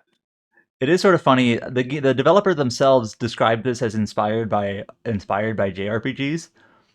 Um, the tactical or the turn-based elements of it, and then the Steam tag has CRPG on it, which there's obviously shared DNA there, anyways. But yeah, it's got the same like low poly. They call it retro style 3D, like low poly style to it, which I think is cool. And the kind of a cool color palette also. I'm really curious about it. I think this is at PAX, so Josh might have a chance to play it, so he might actually talk about this next week or soon here. So yeah, this is coming out next year for PC. Yeah, and it's from Lovely Hellsplace and published by Dread XP. The other topic that I thought was kind of a major topic for our site here, it's not a new announcement, but it is a pretty sizable announcement here, is that Final Fantasy Tactics, the Ivalice Chronicles, which is the remake or the remaster of the Final Fantasy Tactics, will include the sound novels in the worldwide launch of this remaster. And so I was barely aware of these before this announcement here, but basically in the original versions of Final Fantasy Tactics, certain items or moments in the game that you would pick up would include these like miniature novels, these sound novels that would be included in the game, showing like a character's backstory, I think, or just kind of like extra lore or writing in the game that weren't available in the English version. They were just removed entirely. So now they're there in worldwide releases. They're going to be there in English and probably other languages too. And then the article that we have on this announcement here also touches on other additions and enhancements made to Final Fantasy Tactics. I'm just going to read off some of the bullet points here, and these are from the official website that Kite translated for us. Obviously, it's fully voiced. That's a big addition. War of the Lions had like some voice cutscenes, but now it's fully voiced. Improved interface, improved controls, high resolution. Some dialogue rewritten or added to accompany the full voice implementation. Balance adjustments on job points and ability traits. Newly refined moves. The sound novel implementation, like I mentioned. You can cast while executing abilities. The way that casting works is that you have to basically wait for it to cast. So now seems like you can do abilities while you're casting. That's kind of cool, if I'm understanding that properly. I won't go through all of these, but there's additions to how the world map works, how the unit composition works, how the job tree works. There's 3 different difficulty levels. There's a new tactical view. There's a combat bar timeline. There's a lot. Go through the article. It kind of lists out all of these things. The sound novel thing is kind of the splashy headline, but seems like they're making a lot of adjustments and additions to this game. And I know they've announced that this game will have like this mode and then like a classic mode. So I'm not sure if all of these new additions are only in like the remaster mode and not included in the classic mode. I don't know exactly how that'll be separated, but yeah, it sounds like there's going to be a lot to kind of sift through when this releases in about a month. I'm looking forward to it. It is weird that, I mean, about a month away from TGS, about a month away from Tactics is, I don't know. I still remember thinking at the end of June, like, July seems a little empty. I'm going to play 100 line. And like, it's 2 months later and I haven't even booted it up now because just too much stuff.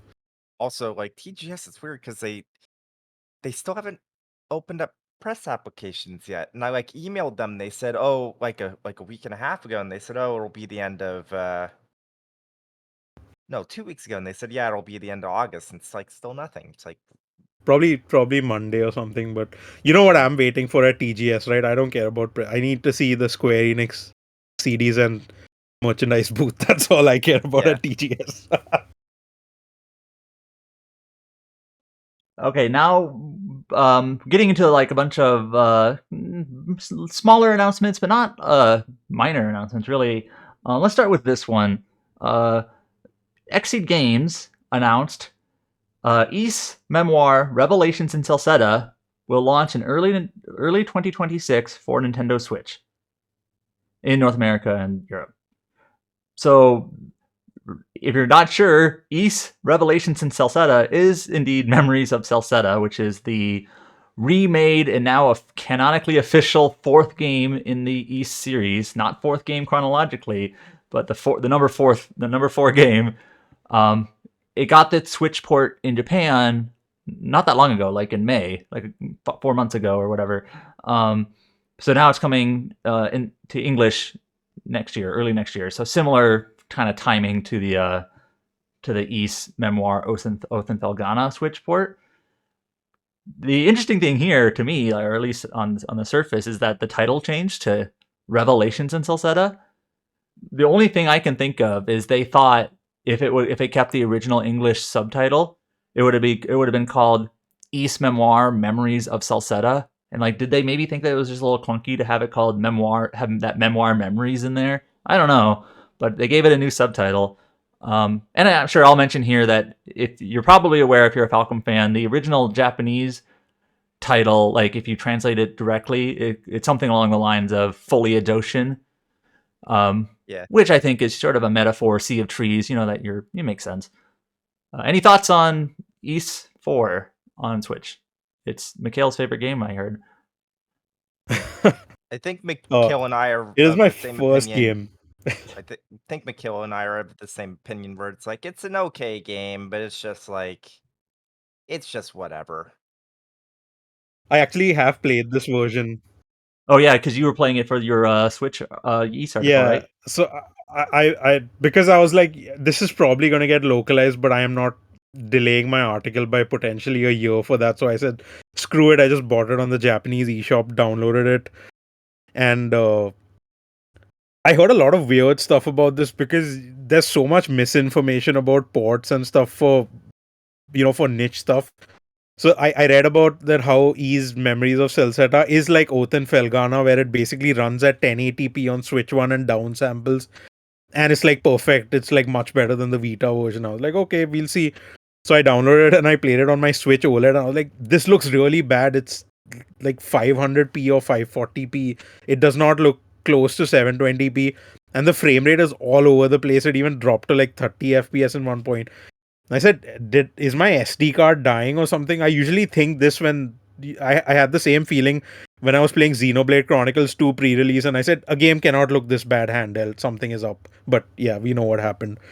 So I was like, I tried it on Switch 2 and it was perfect 60 FPS. So I said, okay, this is how you play it. It does not look as good as it should for a Vita game.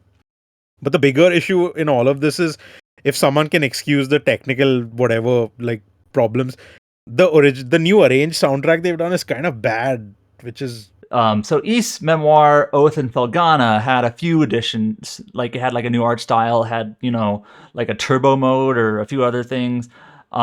Here in this port, as far as I know, the only difference that's not in any other port, it has that rearranged soundtrack. And you said it doesn't sound very good. yeah, it's a rare miss from I forgot who did the arrangements, but it's a rare miss to the point where like I have every Falcom soundtrack purchased on my iTunes account. I heard a few tracks from this and I was like, I'm good. I don't need this. So yeah, like it's not worth buying for this. I don't know what to say. Like it's an important game to me historically because of what it led to. It led to me becoming a Falcom fan. So I will never not consider it important. I will probably play the English version when it comes out. I don't know, it's a hard sell, but if you are planning on buying it, please play it on Switch 2 and not Switch 1. If you have the means, it is not fun to play on Switch 1. Uh I I don't know what else to say about it. It's just Yeah. it's a weird release. Well, to be clear, the soundtrack, it does have a toggle, so you don't have to listen to. Oh yeah, the- that's a good point. You Yeah. can play it like it was originally meant to be played on Vita with improved performance and improved visuals and improved load times as well. Like it loads pretty fast. But yeah, not you to don't be- need to play. You don't need to play the new soundtrack. Yeah, not to be an asshole, I'm kind of glad that it seems like most of the arrangements have been done by what's the best way of saying this? The usual suspect, Singa. Like some of his arrangements are good. Like I actually said in my Kaido Kiseki Trails Beyond the Horizon impressions like last year that I thought that his environmental stuff in that game were really good. But for whatever reason, whenever he does stuff that's like more rock focused, it just the synths he uses I don't really like, and there's a lot of that sort of stuff in like Memories of Celceta. I have a brother who basically only plays Switch games. Like he plays a lot of video games, but it's kind of like I will only play games on Nintendo consoles and that's it. Not just Nintendo games, but any games. And I actually got him into the East games because there's plenty of East games on Switch. So I'll probably buy him this. And he's like, hey, check this one out. He'll probably like it well enough. So my point is, ports are good. This game is maybe just an okay game, but I think more ports are good. More ports are better than less ports. I think the one thing I can say is that this runs a lot better than Ease 8 and Ease 9 do on Switch. So my brother's the type of person who doesn't care. He played East 9 on Okay. Switch, and he's like, yeah, I like that game. So he just doesn't care. I think he like sees it. He like sees it, but he doesn't care. So since you brought up Ease 9, just a reminder for James, if you end up talking to Falcom at TGS, hint, nudge at them to do something with an expanded release. You know it. We are going to be their strongest soldiers for that. We But yeah, gotta- if you haven't bought Ease Memories of Celceta, they're doing a nice day one edition physical like Exceed usually does. So I think if you're buying it, that's the one to buy. I might actually get that even though I keep saying I don't care about it, but I will buy it. So I'm a lost cause with Ease. But yeah, there's a nice limited day one edition thing they're doing with like an art book, I think, soundtrack discs and like some other bonus acrylics or whatever. They do good stuff physically. the next announcement that we had, this is one that I don't know if any of us can speak too much to here. Gmode will port Stella Deus, The Spirit of Darkness, to Nintendo Switch and PC this September, so next month. This is one of those, I think, feature phone games that Gmode's done a few of these ports for. Like, I know they did like that Persona 3 Aegis game and some SMT port game or mobile game, another one, and maybe a few others. But they Shin Megami Tensei 20XX and Tokyo Requiem, that was released earlier this year, or announced earlier this year. And then there was that Aegis game. I forget what it's called. The first mission, I think. Yeah, or something like that. And then so this is another one of those. Now, Stella Deus, I know, was an Atlas game on PlayStation 2 called Stella Deus. The subtitle was different, The Gate of Eternity, versus this announcement, which is Stella Deus, The Spirit of Darkness. And I understand it's like they're not different games, but they're not the same game. It's a mobile spin-off or something, a feature phone, which they are preserving and officially releasing on Steam and Switch like they do with all their stuff. And I believe the Steam stuff is all worldwide, but the Switch stuff is just in Japan. Because I Right. bought quite a few of the Steam releases. They have like pretty decent pricing and they do these like discounted bundles and stuff. So Even though none of them have English, I just like buy the ones I'm remotely interested in. And they like not RPGs, but they did those Armored Core mobile things as well, two of them. So they have been like dipping their toes into a lot of franchises in this preservation initiative. And like you brought this up. I can't remember which podcast, a few podcasts ago, where you like I think it was the GOG thing where you bought Breath of Fire for just to support that Yeah. initiative, and I'm doing that with this Gmod stuff. Like I just want to hopefully ensure that this keeps happening, and these games which I would have never heard of and played before, I might still not play them, but at least I can if I want to now. I was actually looking. I was confusing myself. I was looking up that Aegis game. I'm like, I know we covered this on our site. Where is it? I can't find it. You know what the problem was? Of course, they used the Japanese spelling of Aegis, Agis, and I was looking up the English spelling and I couldn't find it. But yeah, that was one of the games they I thought released it was last because year. some of these games they do Persona Space 3 or just Persona 3 with no space. Well, this one they actually, because the AIGIS spelling, that's really only used in the English version. The Japanese version, they use the more like traditional Aegis spelling, AEGIS. So that game is called like the first mission Aegis, and with that spelling, Persona 3 Aegis. But anyways, so these games are available on Steam. You can buy them. They are in Japanese. I actually have Stella Deus, the PS2 version, because it was on PS3.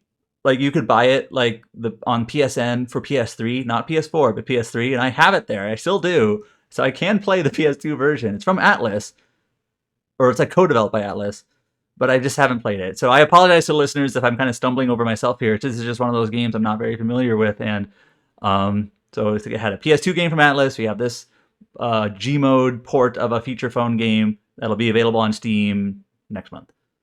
Otherwise, I don't know a whole lot about it, unfortunately. So the rest of the news, I think we have are like trailers and dates and things like that. So I'll start with this one. I'm going to go a little bit out of order. Owlcat Games released a dev diary for Warhammer 40k Dark Heresy. And so if you're not familiar, this is like the second Warhammer 40k CRPG that Owlcat is doing. Following Rogue Trader. And this dev diary is actually, I think, a pretty good idea, because what it basically is it's basically saying how this game is different from Rogue Trader, because it's not a sequel. It's basically just each of these games are standalone. But Rogue Trader, Brian talked about it in his review and on the podcast. You like when you're a Rogue Trader, you have like this authority over a region. You own a ship. I'm not very familiar with Warhammer lore or anything, but like that sort of this sort of relationship between like these different ships and traders and like and authority and things like that. Where Dark Heresy is like you're playing more in the shadows. You're playing more like an investigator type character, and there's even like these investigation type sections of the game where you are like solving crimes in some way or solving mysteries. It's got like CRPG elements too, but it's got like this sort of like dark underbelly sort of mechanics too. And I'm sure if you're a Warhammer person or if you played Rogue Trader, you'd probably get more out of this trailer than I did. But I think it was just kind of a good kind of dev diary type trailer to do, just to kind of say, hey, if you know about Rogue Trader, if you played Rogue Trader, we're doing this game now, but it's not the same thing. So let's talk about it. And that's basically what it is. So, and they're still doing DLC for Rogue Trader too. So I haven't played any of these Owlcat games. I want to. It's just I know they're also huge. And they support them for a long time too. So this game is coming out. Dark Heresy is coming out for PC. Still doesn't have a date, so we don't even know if it's next year. I guess it'll just be ready when it's ready. Bandai Namco released a story trailer for Digimon Story Time Stranger. I didn't do my due diligence here. I didn't watch this. This is one of those games where I'm like interested in it. I've already been sold on it. That I don't really need to see the trailer. Did anyone watch this trailer? I apologize. I did not. It sure seems like a glow up from Digimon Story Cyber Sleuth, which I've been playing through recently. A little bit of a tangent. Bandai Namco, you've been doing a great job recently with your releases. It's embarrassing that you have not fixed the translation for Cyber Sleuth. Actually embarrassing.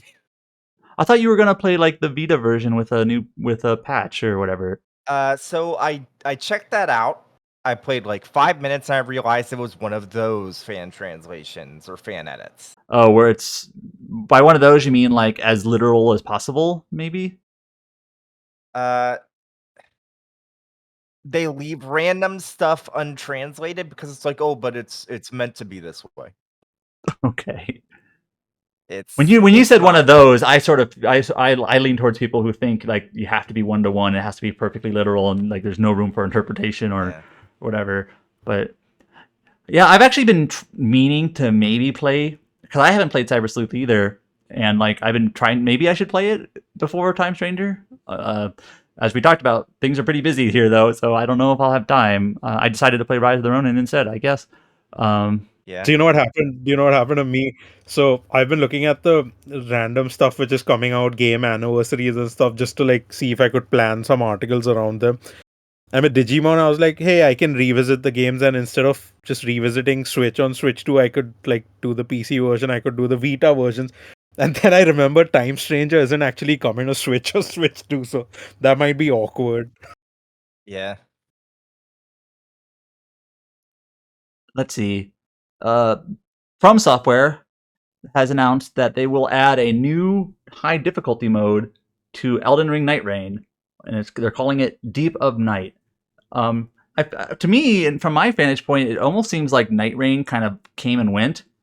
But as I understand it, Sold 5 million copies. right. It sold a lot, and let me just see. I'm just curious. I know this. No, it isn't has loads of people playing it. Yeah, Like, I was just about to check. Like, how many people are playing it? We're midday on a Saturday right now. Like, how many people are playing it right now? 30,000 people right now. So quite a lot. People are playing this game. So yeah, they're getting a new difficulty mode. the only problem with this game is they weren't able to get crossplay in it, and when you don't have crossplay in a multiplayer game, the discussion is not going to be as noisy as it usually is, because you're going to have these splintered groups of people playing it. Like, it from my perspective, I thought everyone I know would be playing this on PC because that's where everyone I know played Elden Ring. But because this is a multiplayer focused stuff, everyone I know who got so pissed off with the online on PC in Elden Ring, they just bought this on PS5. So they are there. And I have not played much of it on PS5. I played more of it on PC, but there's no crossplay, so I can't play with them. So I think they really need to fix this for their next game whenever they do that. But yeah, Nightreign, they do regular, like they do new Night Lords, they make some changes.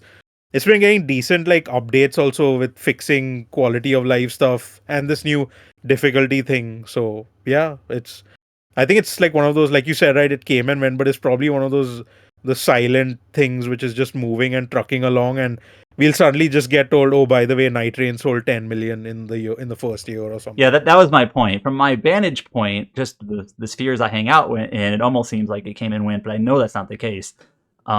People are playing it, probably looking forward to the update.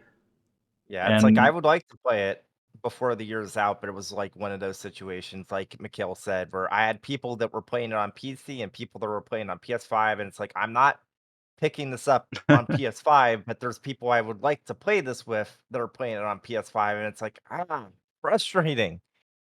So One of the releases coming up early next month is Borderlands 4, and Gearbox has basically revealed their roadmap that goes for now up until like early 2026. So there's like I'm not very familiar with Borderlands, but like their game launches next month. Then there's going to be new weapons, new cosmetics, and new weather in coming up afterwards. And a seasonal mini event, Horrors of Kairos. I assume that's like Halloween flavored, like horror, dark, whatever. And then there's something called a bounty pack, which has new missions, new boss, new gear, drone skin, vehicle. There's another boss pack, another bounty pack, and so on and so forth. So they basically, Gearbox is basically just kind of outlining for those interested in Borderlands 4 coming out soon. These are the types of things that you can look forward to in the next couple of months. Off the top of my head, I don't know what like all the costs on these. I'm looking at their infographic here, and some of these updates it says are included in the deluxe and super deluxe editions, and some of them are free.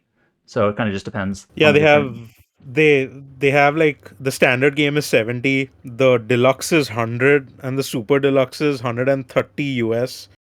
Oh wow. Some of the stuff is paid, some of the stuff is free, but what they did with Borderlands 3 is they had like similar structure. I think the prices were a bit lower back then, but there was still an additional season pass over the super deluxe edition because it got another year or two of support. And I believe there was more DLC on top of that also. So like if you pay 130 now, you're not getting everything.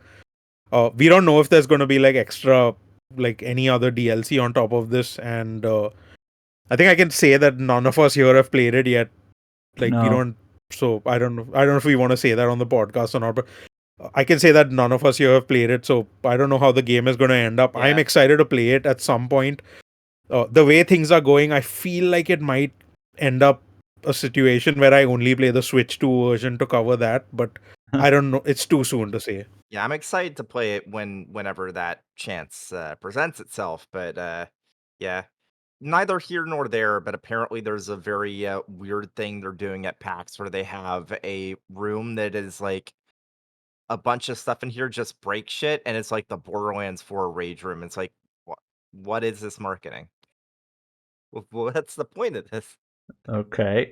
Yeah, go ahead, Adam. I was just looking just to kind of outline their roadmap. It looks like it's basically 3 different types of updates. There's free content, which comes with any version of the game. There's bounty packs, which are just like missions and quest stuff, which are included in like the deluxe and super deluxe editions of the game. And then the high level thing is early next year. There's a story pack that's called. It has a title, Mad Ellie and the Vault of the Damned, and it says new Vault Hunter, new main story, new map, new side. So that seems like a big update, and that says it's included only in the Super Deluxe Edition. So there's like story updates, which are like the high level ones, bounty packs, and then free content. But anyways, it's all there that you can check out. The roadmap for that. And before we get into our release date rundown here, I think this one's actually relatively significant.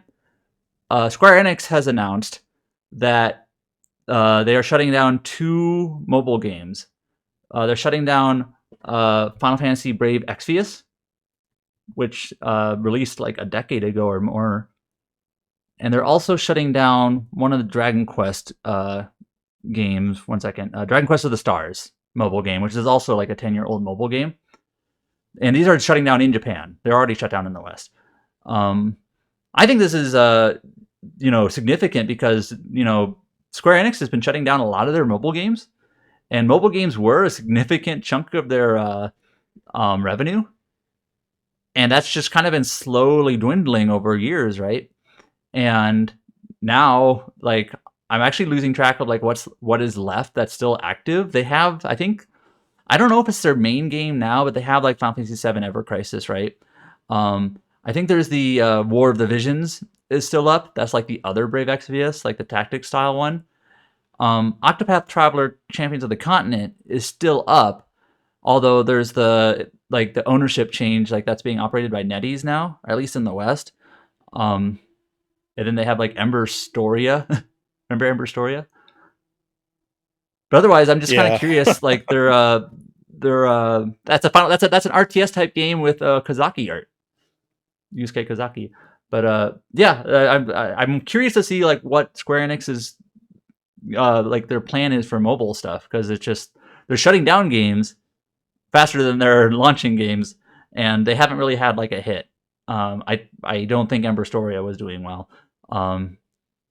They're eventually going to have that situation like with that Love Live game, I think it was, or was it Idolmaster? I'm sorry, I get those 2 mixed up. I am not. I do too. I don't go there. But everyone knows the one where it's like we were excited to It was announce Love Live. Western release. Yeah, that okay. So I did get it right first. We were excited to announce the Western release of Love Live Idol Festival 2, but also sadly we have to announce the closure date for Love Live Idol Festival 2. It's like in the same tweet. Yeah, Oh, that was. I think Ever Crisis is just gonna survive until Part 3 for remake is out, and once they get that out, I don't think it's gonna survive that long. I'm actually going to Square Enix's IR page here to check their mobile games. So here are the mobile games that they that they talk about. I guess I didn't realize that Record Keeper is still going. Final Fantasy Record Keeper. I know Alex actually played a bit of that. Romancing Saga Reuniverse is still there. War of the Visions, Dragon Quest Tact. Yeah, and then the ones I mentioned, Octopath Traveler, Ever Crisis, and Ember Storia.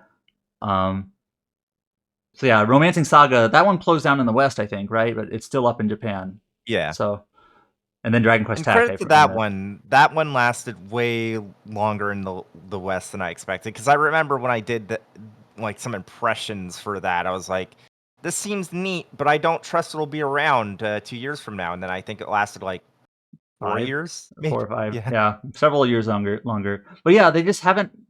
I'm just curious to see, like, basically my point is Square Enix for 5-10 years ago was actually getting a significant bit of revenue from their mobile games, and that's just been dwindling for a while. So I'm just kind of curious how that's going to affect things going forward. Anyways, that's that. So to wrap up this podcast, we are just above 2 hours in. I have basically kind of a release date rundown, some now outs, some games that are now available, some release dates coming up here. This should be pretty quick of a rundown, I think. Some of these we've talked about. So Idea Factory actually has released 2 PC ports in the last week. One of them is Death End Request Code Z. This is like the mystery dungeon type roguelike spin-off of the Death End Request series. I know we've talked about some of the original Death End Request game. I know Chow would say it should have been a visual novel and not an RPG. Well, this is a roguelike spin-off. I otherwise don't know a whole lot about it. It came to PlayStation consoles earlier in the year. I think this is one of those games. Correct me if I'm wrong. It was announced for Switch, but then the Western Switch version was never released. Like, they just couldn't release it. Yes, that's correct. They didn't say why exactly, but yeah, they didn't say. Yeah. I remember the announcement because a friend of mine who played the first 2 Death End games on Switch, even though they had like mediocre ports, but he was really disappointed that this got cancelled because he does not play on PC. No, sorry, he does not play on PlayStation and he only plays on Switch and PC. And because at that point there was no PC port announced, so he was like, I just can't play this game now. And they finally announced the PC port. Yeah, and I played an hour of the PC port. I haven't written anything up yet, but it is. There are like no settings in it except for resolution, and the port has some weird performance thing. Yeah. It seems to run fine on Steam Deck, but not ROG Ally. I don't know what's the deal with that, but I have only spent an hour with it, so I cannot say that definitively. It's a bare bones port though, but I did upgrade to the deluxe edition. Like they sent us a code. It was the standard edition, and whenever you can do that, like I said before, I'm an idiot. I need the DLC, so I upgraded for wallpapers and some soundtrack and some other crap I won't use. So yeah, I'll see how that port ends up. I'll probably like revisit the older game ports because I know James wrote some impressions for the second one, the PC port. So I will have a look at that. I mean, I did it for the first one, I think. Oh, okay. I thought you did it for the second one. Okay. We'll see how those things go. But yeah, that the second port they did, I already forgot the name. It's Neptunia something. Neptunia Game Maker Revolution or R Evolution. Yeah, I've not played this. I've not played this on any platform. I think this is actually this is the most recent Neptunia game, like the most current Neptunia game outside of that motorcycle racing one, like Neptunia versus Dogoos or whatever. That's what it's called, right? That game is newer, but this is like the most recent Neptunia game that's more like a traditional RPG. It came out, I think it released on pretty much everything else eventually, like PlayStation, Switch, and Xbox, I think, over time. I think. But yeah, now it's out on PC also. So. I mean, they do the usual thing where they'll announce it for one platform, then they'll announce the release window for that platform. Then they'll say it's out now on that platform. Then they'll do the same procedure for the next platform. But they never do them all together. So you'll have like PlayStation, Switch together, then PC, and then Xbox. So everything is like stretched out over a year and a half for them. That's kind of their MO right now, I think. Yeah, so it released for it released for PlayStation and Switch in March 2024. Then it released for Xbox in October 2024, and yeah, now Steam. Oh, this was the one which came to the Windows Store before Steam, I believe, and someone I know was annoyed probably. about that. And on that note, we probably talked about it on the previous podcast. Idea Factory or Compile Heart did put up like a teaser for Neptunia. I know people have been waiting for like the next mainline game, which would be it'd basically be Hyperdimension Neptunia 5, the 5th game, even though there's way more than 5 games. But they put up a teaser. It teased like more to come. Neptunia fans, I don't know what state you're in right now, but you got a couple of ports, I guess. So, also now available, turn-based RPG The Nameless Slay Dragon is now available for Nintendo Switch. This is from Whisper Games, which Whisper Games is like a publisher that seems to be like cluing in on like these like solo dev or small dev like passion project type games. So this game came out for PC, I want to say last year, and now it's out for Switch. If I remember correctly, he was always planning for a Switch release. But I remember seeing on Steam, it actually had like a pretty good review rating. Let me check it. Yeah, 1,700 reviews that are very positive. So it's apparently a solo dev or one main developer for the game. Turn-based RPG. It's got like a kind of a manga comic art style to it. Yeah, looks pretty cool. Looks like Darkest Dungeon to me. Yeah. So that's now available for Switch. It was available for PC last year. Also now available, Robots at Midnight is available for PlayStation 5. This is an indie kind of Souls-like type game. I actually played it at Summer Game Fest 2 years ago, and it seemed okay. It seemed like kind of like a more, when I say childish, I don't mean that in a negative way. It's like a more like child-friendly Souls-like game, kind of that lighthearted style, cartoony element to it, but it still has, the stamina system and that sort of action combat. Indie-ish style, so not like a big budget game. I heard it's really short, like 5 hours, so that type of game. But that's now available for PlayStation 5. It came out for PC and Xbox earlier in the year. Next one up here, I actually had a question on this one. This is Genshin Impact. Genshin Impact version Luna I? Or 1? The Song of the Welkin Moon Segue launches on September 10. So like I saw this and I was like, wait a minute, did they just drop the numbers? Shouldn't it be like version 6? When I saw this trailer pop up on YouTube, see, the thing with Hoyoverse is they upload a lot of trailers and videos throughout the week, even if they don't have an update releasing. Like they'll put up a theme song for someone, they'll put up like a banner animation, they'll put up any random stuff like soundtrack preview and stuff. So when I saw this title go up in my notification, I was like, okay, this is just one of their random trailers. And then I got the PR email and I was like, what did they do to the version numbers? Like, what is going on? But yeah, this is their next major version update. So I was like, okay, then I will download it and see what it's all about. I think this is the equivalent of 6.0 because they were like 5.0. It should be. It should be. I wonder if they just decided to drop the numbers. Yeah, I don't know as well. And I don't know. A friend of mine joked saying that they'll drop the version numbers when they come to Switch, but that's not happened yet. So still coming soon. TM. But yeah, this is the big update. I'm not very familiar with Genshin Impact, but yeah, new region is the main thing. So it's like one of those 6.0, the 0.0 type of update. So big update here that's coming September 10th, as if there wasn't enough in September to look forward to. If you're a Genshin player, you also have this. So that's coming out. And this is also the same update that, correct me if I'm wrong, this update is not coming to PlayStation 4 because they're dropping that support. Right? I'm not sure if this is the update they're doing it with or whether they are delisting it at this time. I haven't actually kept up with that, but yeah, that's something to make a note of when the update goes live, because if you stop supporting it literally at that point and this is the update, it is notable. But I feel like this is not the update. They might delist it but still push out updates. Yeah, so I'm looking at it now. I apologize, I misspoke. It is being delisted at this time.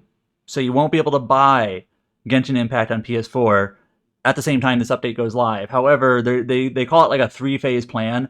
Phase 1 is game removal. Phase 2 is in-game purchase delisting, and that's February 2026. So starting in February, you won't be able to make purchases in-game. And then end of update support is April 2026. So that's later. It'll eventually stop losing updates, but not yet. But it will be delisted next month. So I misspoke. But it is coming.